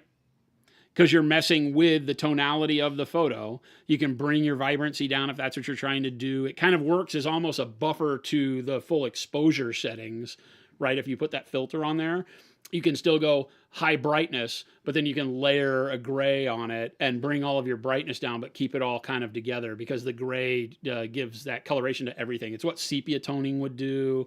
Now you're talking about filters, and that's what glazing is. That's what washes are. Now you're starting to talk about mixing colors, and we have a plan to do a full video on mixing colors in all of these ways, because we can mix for your layering, we can mix with wet blending, we can mix with glazes, right? We can mix with filters. All of those will blend colors together for the eye. It's just when and where you do them and why. Right. Some people really love mixing all their colors on the palette because they can see the color and give it the approval, like give it the nod and say, perfect, and then paint it on the model. The color's already what you want, you know it, so you paint it on the model. So you'll find people that do a ton of color mixing on the palette. I do a lot of that. You'll find a lot of people that like to glaze because they put one color on and they don't know how or where the mix wants to be on the model. So then they'll start glazing like the pale yellow over the bright jade, and they'll do it on the model, so that the color builds up on the model in real time, so you can see it and stop when you know it's right, as opposed to mixing the color, putting it on the model, and not liking it. So there's a lot of flexibility in how you mix and layer stuff. And really, that's just an experiential thing. The more you paint, the more you get used to, oh, I did this one time and it worked really well, I'm going to try that again. And it doesn't always work in the same or in different situations, but it gives you a lot more tools in your toolbox to use. I can't read this name because it's too dark, but it says, I'm planning on grabbing the Ghost Guy's Spearhead for Age of Sigmar. How would you do a ghostly green effect? Ooh. The easiest way, well, there's a couple of easy ways, right? Because you can either do it in kind of the speed paint method where you do like a dark blue or dark purple and then a white zenithal over that, and then do a wash of something like jade or bright jade over that. It will give you that kind of ghostly green, that night haunt, I'm assuming we're talking about, that would give you that. And that can be really quick, because you could basically just do a jade wash over the white and purple, and your purple will give you your shadows, your white gives you your highlights, the jade brings the color on it. That could be really quick and easy to do a whole army. I would use kind of those similar colors if I were building up layering too. I would start with a dark purple or royal purple, then I would layer up my jades and turquoises and all of that, and then I would do my whites at the top, and then I would again glaze or wash, a jade or turquoise over the top of all that when I was done. Jen, it looks like if I respond in Twitch, it doesn't mess yours up, so that's what. Yeah. Okay, cool. And I can even respond to the YouTube people in there too. As well. Yeah. Awesome. That way, so Jason also stays on. Saber, what's going on? I'm learning that my eyes are very bad, and that dark words are hard to see on. Well, especially on the Yeah. blue-gray background, it's So really I hard. can't. I'm sorry, I can't read this name, but it says the lesson is actually better explained than hours of the same videos on YouTube. Thanks a lot for the input. And yeah, there've been a few of those, like the breakdown of jade is perfect. $200 class in mixing colors for free. Yeah, and quicker. Yeah, a lot. You didn't have to leave your house. It turns out that a lot of this stuff, And the and, dog. and it sounds cliche to say it, but a lot of this comes from that lack of fear you got to build into yourself. It's just paint, guys. It's literally just put the paint together. You can play on the palette, play on a piece of old sprue, take a piece of sprue from an old model set you've built and prime it, and then play color on it. Right? There's all sorts of, especially if you build GW models, there's pieces on those sprues you're not going to use because you chose not to use that head or that arm or leg or whatever, and just paint those. Don't worry about whether or not it's a full model and how it looks at the end. Use those. Use our texture trainers, right? We make these texture trainer models that are built to let you paint. These are $25, right? Paint on them, figure it out. Test around. The whole goal of them is to give you a lot of different material, from cloth to leather to metal to fur to skin to hair, you name it. Stone I did the axe on. Paint them and play around with textures and mixing colors and light, and then prime it again and paint it again, right? Be a little fearless. Find that model that you don't care about, whether it's the Space Marine that didn't fit in your army, whatever, and just play with paint, because I think exploring and having fun in that way will lead you to places I can't even tell you to go, because I would have never thought of that. I would have never had those two colors sitting in front of me at the time that I thought about painting that particular piece of that model, that color, and you mix those two colors together and you get something amazing. And then all of a sudden you're like, that's your defining thing. I mix these things together, I get this great color for my army. And it's only through that kind of exploration that I think you really have fun that way. And that's what we do. I mean, it's really meant to be fun. It's not meant to be a chore. Oh, so B Pain said, love the new setup, but I will miss Jason giving Baby J side eye as they are painting side by side. You'll still get it. It doesn't mean I Anytime- won't still fire him every Yeah, anytime stream. they're both here, We'll still be hiring, chat. there will be plenty of times when they're both still here. We'll still be hiring, chat. Yeah, I think you'll love this. This gives us the ability, because we've been testing it out here in the recent past. You've noticed that, like, I'll be sitting in the producer's chair while Jordan's painting, or vice versa. It's been feeling out that dynamic. I feel that you guys get a lot more satisfaction out of the constant attention and stuff that Jen will be able to give you now, because she's not worried about audio levels and stuff like that. So she's like, I don't have was to I push ever? the buttons. I had do no the buttons, things. no nothing. She gets to have a dog in her lap. That's right. Super Bleeder Jordan's on vacation. He'll be Yep. back Monday. He's been off for a couple weeks, back home visiting family and friends in Washington. You wanted to slap chop some salamanders, but on one of your test models, I want to try the transparent paint since I have the full set. You're thinking 3 parts green to 2 parts yellow, or 1 part green to 1 part white, or yellow to white. Could work. Yeah, though be careful with the white. The white will desaturate those colors. If you're doing salamanders, the green and the yellow are going to be the way to go. And then, yeah, I mean, like you said, if you've done your zenithal and then dry brush to get the edge highlights down, when it comes to that particular method of painting, I really implore upon people to get good with your spray can or buy an airbrush for this, a cheap airbrush, master's airbrush or whatever, and do your pre-highlight smoothly. When you start doing things like Space Marines with that slap chop method, if you're dry brushing the pre-highlight, the texture is always just a little off-putting, right? So find a way to spray that zenithal on there. Rattle cans do it. The Color Forge sprays, our sprays do it great. And then dry brush to catch the edge detail. And then that way you can do a light dry brush to catch the edges to really brighten them up with a pure white, like titanium white. And then when you put the color over the top of it, you get such a better result, because you're not fighting what happens when you put like if you're going to do that speed paints or contrast or transparents or whatever product you're using. When you put it on there, it really accentuates the areas where the dry brushing left some darkness, and it gives you that kind of splotchy feeling. And especially when you start doing things like Stormcast or Space Marines that have large parts of smooth armor, it really starts to feel odd. So once you get good with doing that smooth zenithal, it all comes to life. It can be great. Tomato wants to know if you saw that Malev made a new game that uses figures made out of bits of sprue. Just sprue. Yeah, I saw he was doing something like funny. that. He's so creative with coming up with ways to do like one box games. This is a great question. Continuing with color theory, do you have any guidance when to use warm shadows versus cool shadows in the same highlights?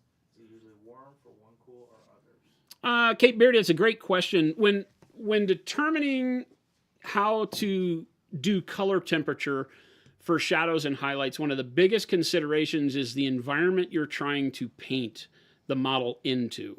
And this is a little more narrative than sometimes we get with models. If you're just painting an army, and the army's narrative is its color. You know, I'm painting Imperial Fist. I always pick on them because they're yellow, right? But if you're painting, you know, your space elves or whatever you want to paint, and you've got a good color combo, the general thinking is cool shadows, warm highlights. That puts them outside in the sun, right? Now, grimdark sun is not going to be yellow sun. It might be pale blue sun. You know, it's a dying star because of whatever's going on in space. So our lighting may not always be warm yellow like Earth. And so, but from a perspective of getting the viewer to look at the model and understand it immediately, cool shadows, warm highlights typically is the way to go. So when you're moving your colors that way, that's a great place to start, right? It's like when I did on my hand with the bright jade into the pale yellow. Can you switch back to my hand real quick, Chris? You know, when we're looking at the bright jade and mixing it with the white blue gives us a cool highlight, which can be really neat. But if you look at this through the blue shadow, cool shadow, jade as a mid-tone, which can be a warm or cool color you're seeing, right? If paired with the yellow in the highlight, it all becomes warm, and the blue is the only coolness. But when paired with a white-blue highlight, now it all becomes cool. The bright jade becomes a cool color as well. Your highlights and your shadows provide all the contrast on the model and also implicate that coloration to pull it into temperature, right? So we talk about neutral, warm, and cool colors, and that's going to have an effect here.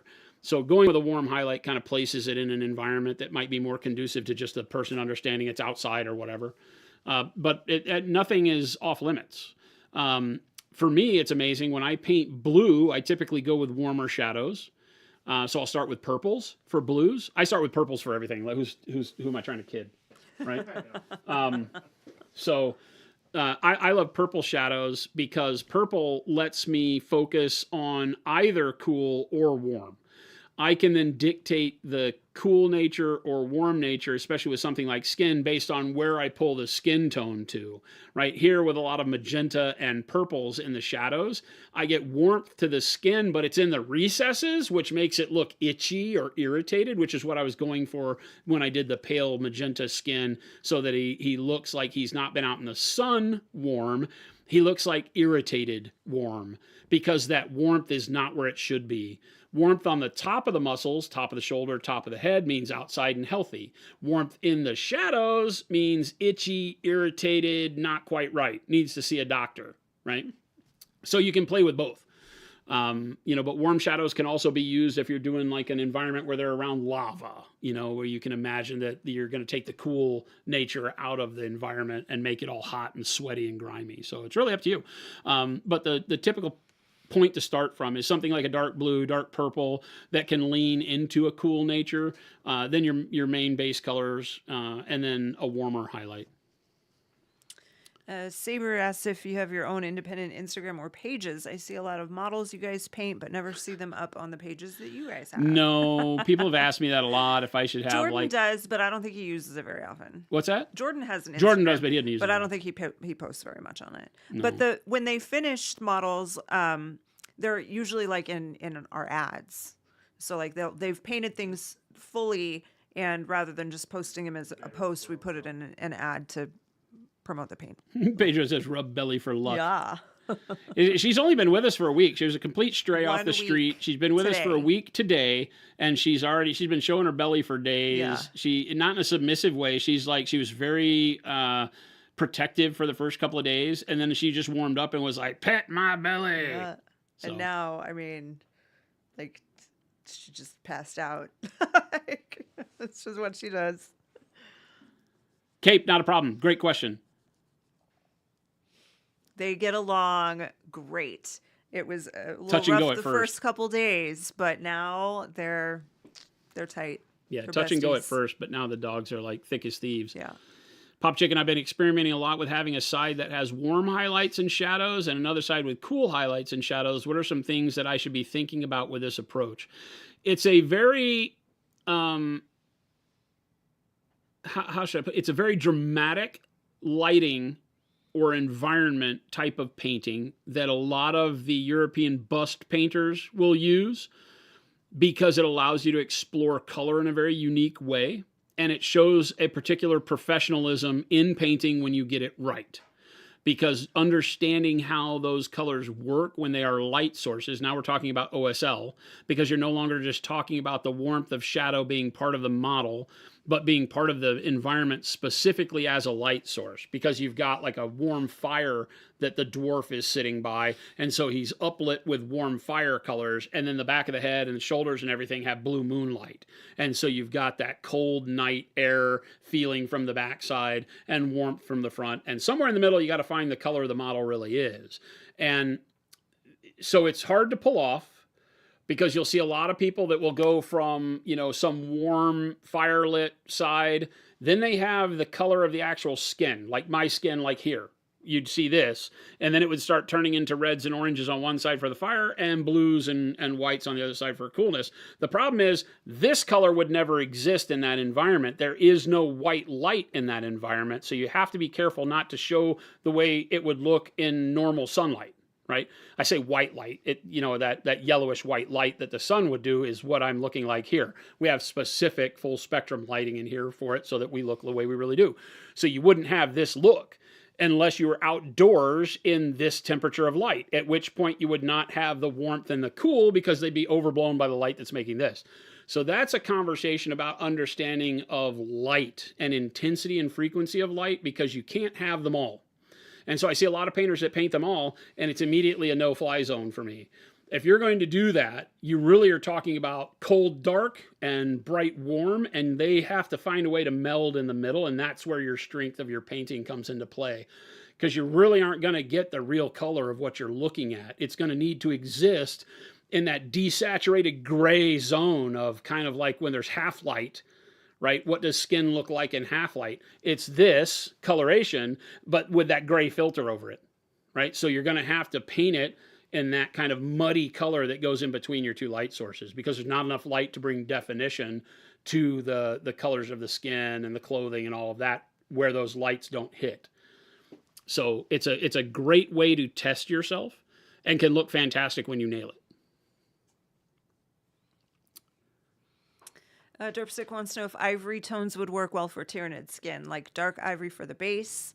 I'm imagining the skin is sickly with yellowing in some areas of it. Would yellow ochre work for that?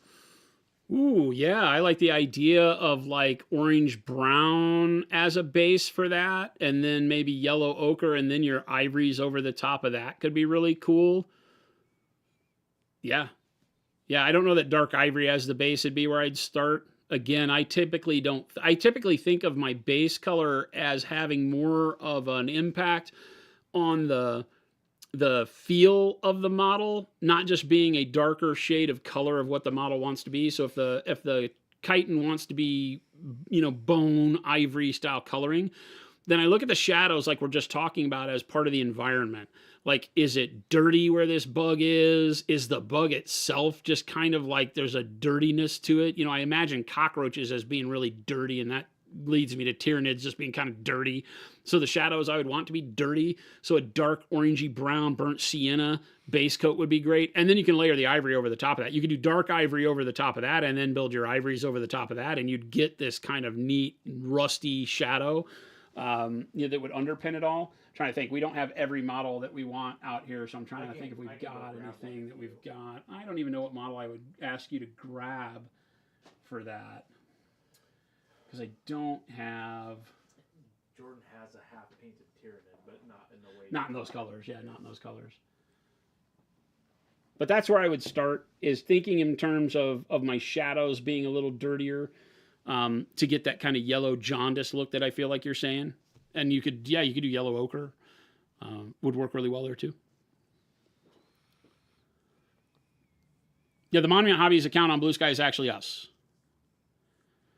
Yeah, we set it and reserved it, and we followed some people on there, but it hasn't been a format that fits because Blue Sky doesn't have a lot of intrinsic software API tie-ins to all the software we use for our social media. I think I just saw a little pop-up alert on the thing. They've got that something it has it now. Yeah. Yeah. It's so new, but as it gets built in, then you'll start seeing our posts go there too. We post everything from like one platform. Yeah. So we have an ERP that controls all that. I think that Blue Sky is now integrated with that, so that'll be something that we look at with our posts coming up this month. It's very hard for us, though, to manage comments on all these platforms. So don't be surprised if we post a lot and you don't hear from us over there very often until we work it into our schedule. The best part about NIDS is they don't exist, so truly anything goes. Correct.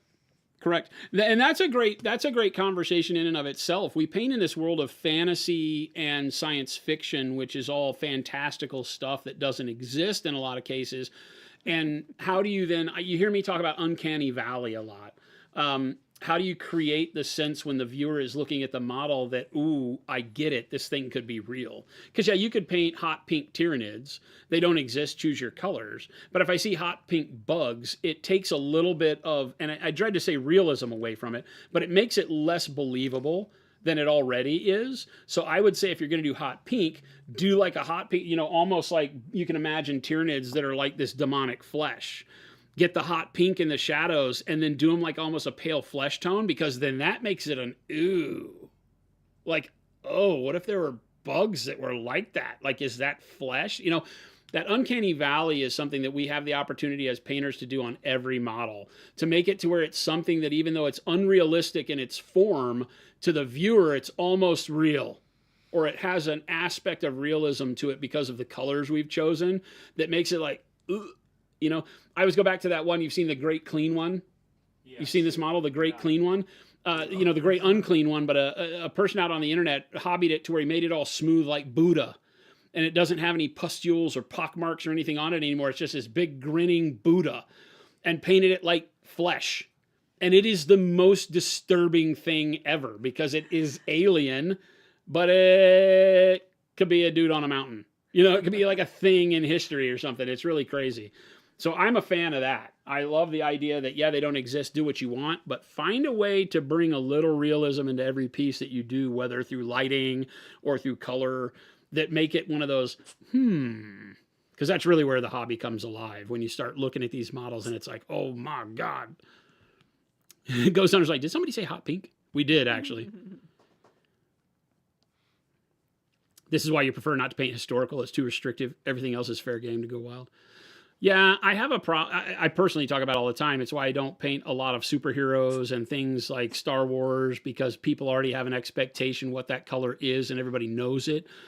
Historical models are very similar. Although with historical models, I can pick any dirty green or gray or desert yellow and just have fun with it because it's going to be close enough. I don't hang out with a crowd that counts rivets, so I don't care. You know, but for some of those things, it is tough. It's tough for me, and I have a hard time explaining to people because they're like, you can paint. So Dallas Kemp, who is the lead creative director for Atomic Mass Games, he's the guy that manages all the artwork and development there for all the Star Wars and Marvel Crisis Protocol, Star Wars Shatterpoint, all that stuff. So he loves all that. Big nerd. Good friend of mine. And when he has this conversation with I don't think he's frustrated with it, but I'm like, it's why I don't paint those models much, because I already know and have drawn and painted and gone through the ringer with what Spider-Man looks like. And he's like, but that's the cool thing. You can make Spider-Man anything you want. And I'm like, no, I can't, because I am locked in. Yeah. I know and am committed to childhood Spider-Man, blue and red and black webs and white eyes. And if I don't paint it that way, I'm committing a cardinal sin. I can't do it. So I stay away from it. I don't do it. I've been painting the chibi ones, and that's been a great release because I feel like the chibi characters I've been able to paint, like Captain America, Red Skull, all the stuff I've been doing with those, Daredevil, I can paint them exactly the way they're supposed to be painted, but the model form is so fun that it lets me have fun with the shapes again. It's not just another Spider-Man. And so that's just me, though. That's me. That's a subjective thing for me that keeps me from wanting to paint. Like, I would not paint Napoleonics, right? We had a guy in the shop today who was picking colors of paint with his sons because he's painting a historic Napoleon army. And I'm like, no way. No. It's like, I get itchy skin thinking about it. I'm like, nah. People are going to ask me, is that the right color brass for those buttons? And I'm going to go berserk. I'm like, I don't know. I don't have that book. Teeny Tiny Victories use Payne's Gray as a universal shadow. It's one of the best. It's why one of our new 24 colors coming out of Adepticon is Payne's Gray Wash. A wash. A pre-mixed wash of Payne's Gray that I think will change everybody's life. It's just a perfect shadow blender. You can use it like one of our transparents, but it's already diluted into a wash. It's just perfect. Absolutely perfect. The Great Clean one reminds me of Judge Holden from Blood Meridian. Yeah, Payne's Gray wash, a concrete style gray-brown wash, a magenta, dark magenta wash. Yeah, really, really cool colors.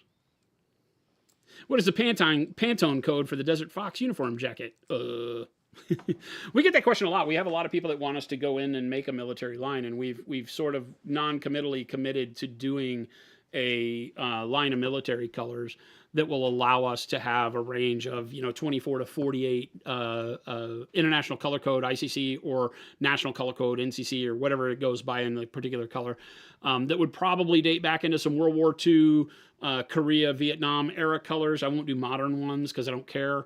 But for the historic stuff, a lot of that like Panzer Gray, Field Grau, Dunkelgelb, the dark yellow and things like that, which are really just variations of things like yellow ochres but to do them with the actual national color code from those color books, which we still have the information on, would be kind of cool. And we have a lot of historic military modelers that would love to use our paints because of how our paints work. But of course, our paints are really built for the fantastical world that we live in as miniature painters, and less so about gritty realism colors that you just pick right off the shelf for that particular color of fatigue green or whatever. You don't think this much sexy paint talk is terms of service safe? Hey, that's all up to you. You got to be responsible with the way you listen to me. I can only be held accountable for so much of what I say. So printed painting guide compendium win. Are you kidding me? How? Let's take this one step at a time. Striker Main, where is the best place to get Monument Hobbies paints here in New Zealand? You've been struggling to find a supplier. So we have a major distributor in Let's Play Games in Australia. I would contact them. They're a distributor, but you can call them and help locate a store that carries Monument Hobbies or that can ship to you from Australia. Would be your best bet. Let's Play Games. We have some, the Combat Company in Australia ships to New Zealand, I know. We've worked with them. They're one of our dealers. So we have a bunch of really good dealers, but they're mostly rooted in Australia because that's where our central distributor is. But contact them and they should be able to hook you up. My head is huge. My head is huge, Rattlecan. Thank you. Right, yeah, the shipping can be a killer. I know. We're working really hard with them. It just takes a little bit longer. The way, how do I say this? I don't want to throw them under a bus. I don't want to baby J them. But the way they do business, it just takes a little bit longer down there for them to get suited because they kind of are a, hey, we have this. Do you want it? As opposed to really kind of helping us push it to new dealers. If you have a dealer in New Zealand, here's the thing you do. If you have a dealer in New Zealand, contact your dealer, tell them to call Let's Play Games and say they want the line. And Let's Play can sell them sets, singles. They don't have to buy in at a huge amount. They can start as they're comfortable. So it's much easier as a retailer in your area to get started with our products than, say, in the United States. In the United States, if you want to open up, you got to take the whole line. We require you to carry the full line.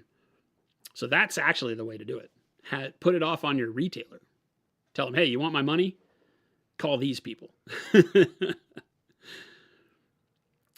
Mo says, as someone who's been Baby Jade multiple times, I'll have you remember, Mo. Who loves you? B-Town says, since I have the base set, in your opinion, what's the next best set to order? Oh, you're asking a dad who his favorite kids are. The rest of it? I make all our colors. So for me, it's like expansion set 1 is a go-to that I have to have. So when we tell people who buy the base set and they ask, because we get asked this question all the time, what's my next step? I think expansion 1 is probably one of the best, but all the colors are so good. So it also has that part of the question. It says, what do you like? What kind of color ranges do you like? Expansion 1 is great because it has things like black, brown, pale pink, the olive flesh tone, dark blue, dark purple, holy hell, some of the colors I use on every single model, dark neutral gray and bright neutral gray. So right there, you've got over half the set that is usable all the time. Like you just find yourself using those colors all the time. Pale pink with all your flesh tones. Olive flesh is a great color when you're doing bone and ivories and things like that.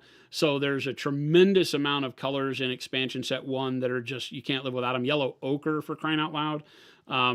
So yeah, I burnt orange. That whole set is tremendous. Like the base set. So I think that's probably your best place to start. But I have people that are also like, oh, but I love to paint with metallics, and the metallic set is great. The signature sets are fantastic. Vince's signature set is bar none one of the best because it has royal purple and dark jade and white blue, and it's a bunch of the colors you find me using a lot of the time. But yeah, it's so hard. Every single color. Louise's set is fantastic. Flame On set, I use every color in Flame On set on damn near every model, especially it has any leather or anything brown, yellow, whatever. His set is amazing. So yeah, they're all great. It's the hardest question ever. Yeah. Light and Passion says, for Combat Company, just order the full Pro Acryl, everything, free shipping to New Zealand over $250. There you go. Light and Passion says it. Do the deal. Jump in. Done. If I bought a model into HQ and donated it, would you paint it on stream just out of curiosity? Oh, That's a tough one, right? What model are we talking? They can't be surprise models because for me personally, I'm a rule of cool guy. It has to be something that really speaks to me. A lot of the models we painted are like that. This little guy started out as a rule of cool thing, right? We saw the poster with him on it, and Gabe went and grabbed him at Gen Con because it's just a little owl is the only miniature. We had this made. And Percival, we named him, and that was great. One of my favorite models I've ever painted, or am still in the process of painting. Shelby brought the Heine, the bear, which I think is, I don't remember what he's from. Do you remember? I don't remember what model this is from. It's one of the Cool Mini or Not things. And I had a ton of fun. This is not a model that I would normally ever pick up and say paint, but somebody, dared me to paint pink, and I was like, well, let's show you how you can do pink real fast. So we did paint this guy. So it's not that I have not painted models that people are like, I would love you to paint this. Oh. But a lot of it's rule of cool. So Massive Darkness, that's right, Forever After. Yep. Something from Piper Makes. Yeah, Piper Makes, it does some really cool towel stuff, right? Like towel replacement things. I would say, as long as I don't have to build it, and you send me a picture, then we can have a conversation, but I don't make any promises. Not the type of Care Bear you want to get for your daughters. I mean, he looked like he just wanted a hug. I don't see a problem with it. The Brushlicker 9000.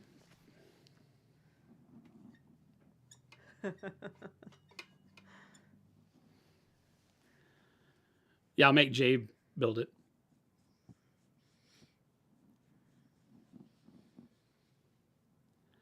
Emerson Tung's Tank Head book.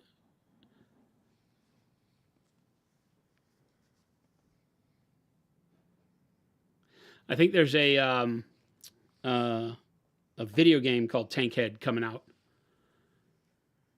I don't know if it's inspired by that or not. Sci-fi, post-apocalyptic AI, crazy tech and stuff.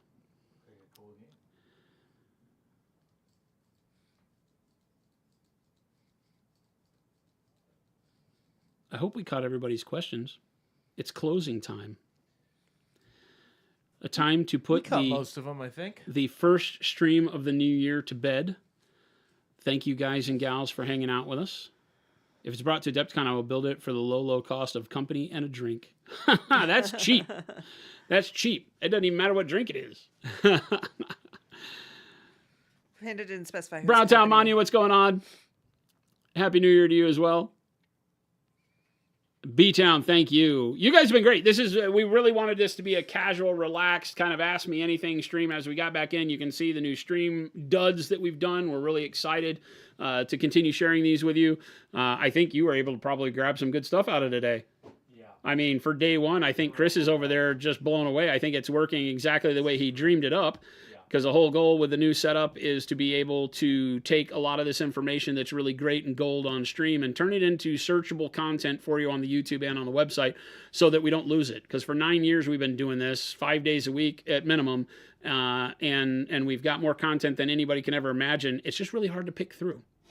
So we're super thankful of all of you people that have joined us on the journey to sit here watching Jen and Poppy belly rubs. Yep, exactly.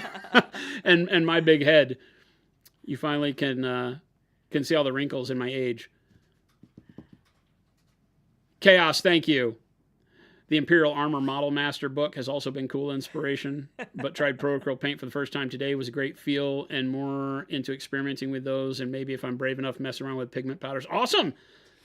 PNG, not JPEG. I like it. I like it. A casual and relaxed stream as opposed to the typical formal dress streams that we have.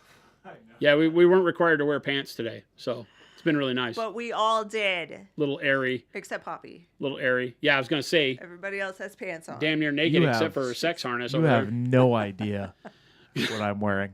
Yeah, you have no idea what Chris is wearing. He's just the man, the disembodied voice of Christopher. He's just over there comfortably naked. I need to know more about Chris's chair.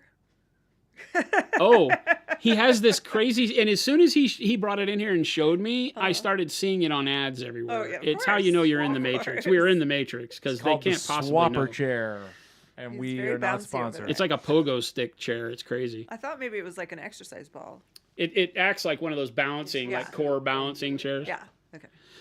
Flapjack Nickelsack says, "Don't have to wear pants today. Tough job for Baby J to be out, or tough day for Baby J to be out." Yeah, he'll be he's bummed on that we did that on vacation. his We're not on his feeling sorry vacation. for Jordan. He's been out for 2 weeks. No name, I've run out of ideas, Mike. But thank you guys and gals so much for hanging out with us. We will be back on Monday. Jordan will be back on Monday. So the whole team will be here, and we will continue to be working on all of this amazing stuff. We already have links and everything's good to go. Look at us. Awesome, awesome, awesome. So thanks for hanging out. Stick around. We're going to find somebody to raid. So pass this love on to the chat you wind up in. Show some love by giving some follows, some hugs and handies in chat if you're a subscriber here. And we will Poppy look is forward giving to me seeing all kinds you. of kisses, and they're all for you guys. Oh, yeah, look at that. Poppy's like that. She is a mad kisser. So thanks so much. Have a great weekend. We'll see you on the flip side, gang. We're out of here.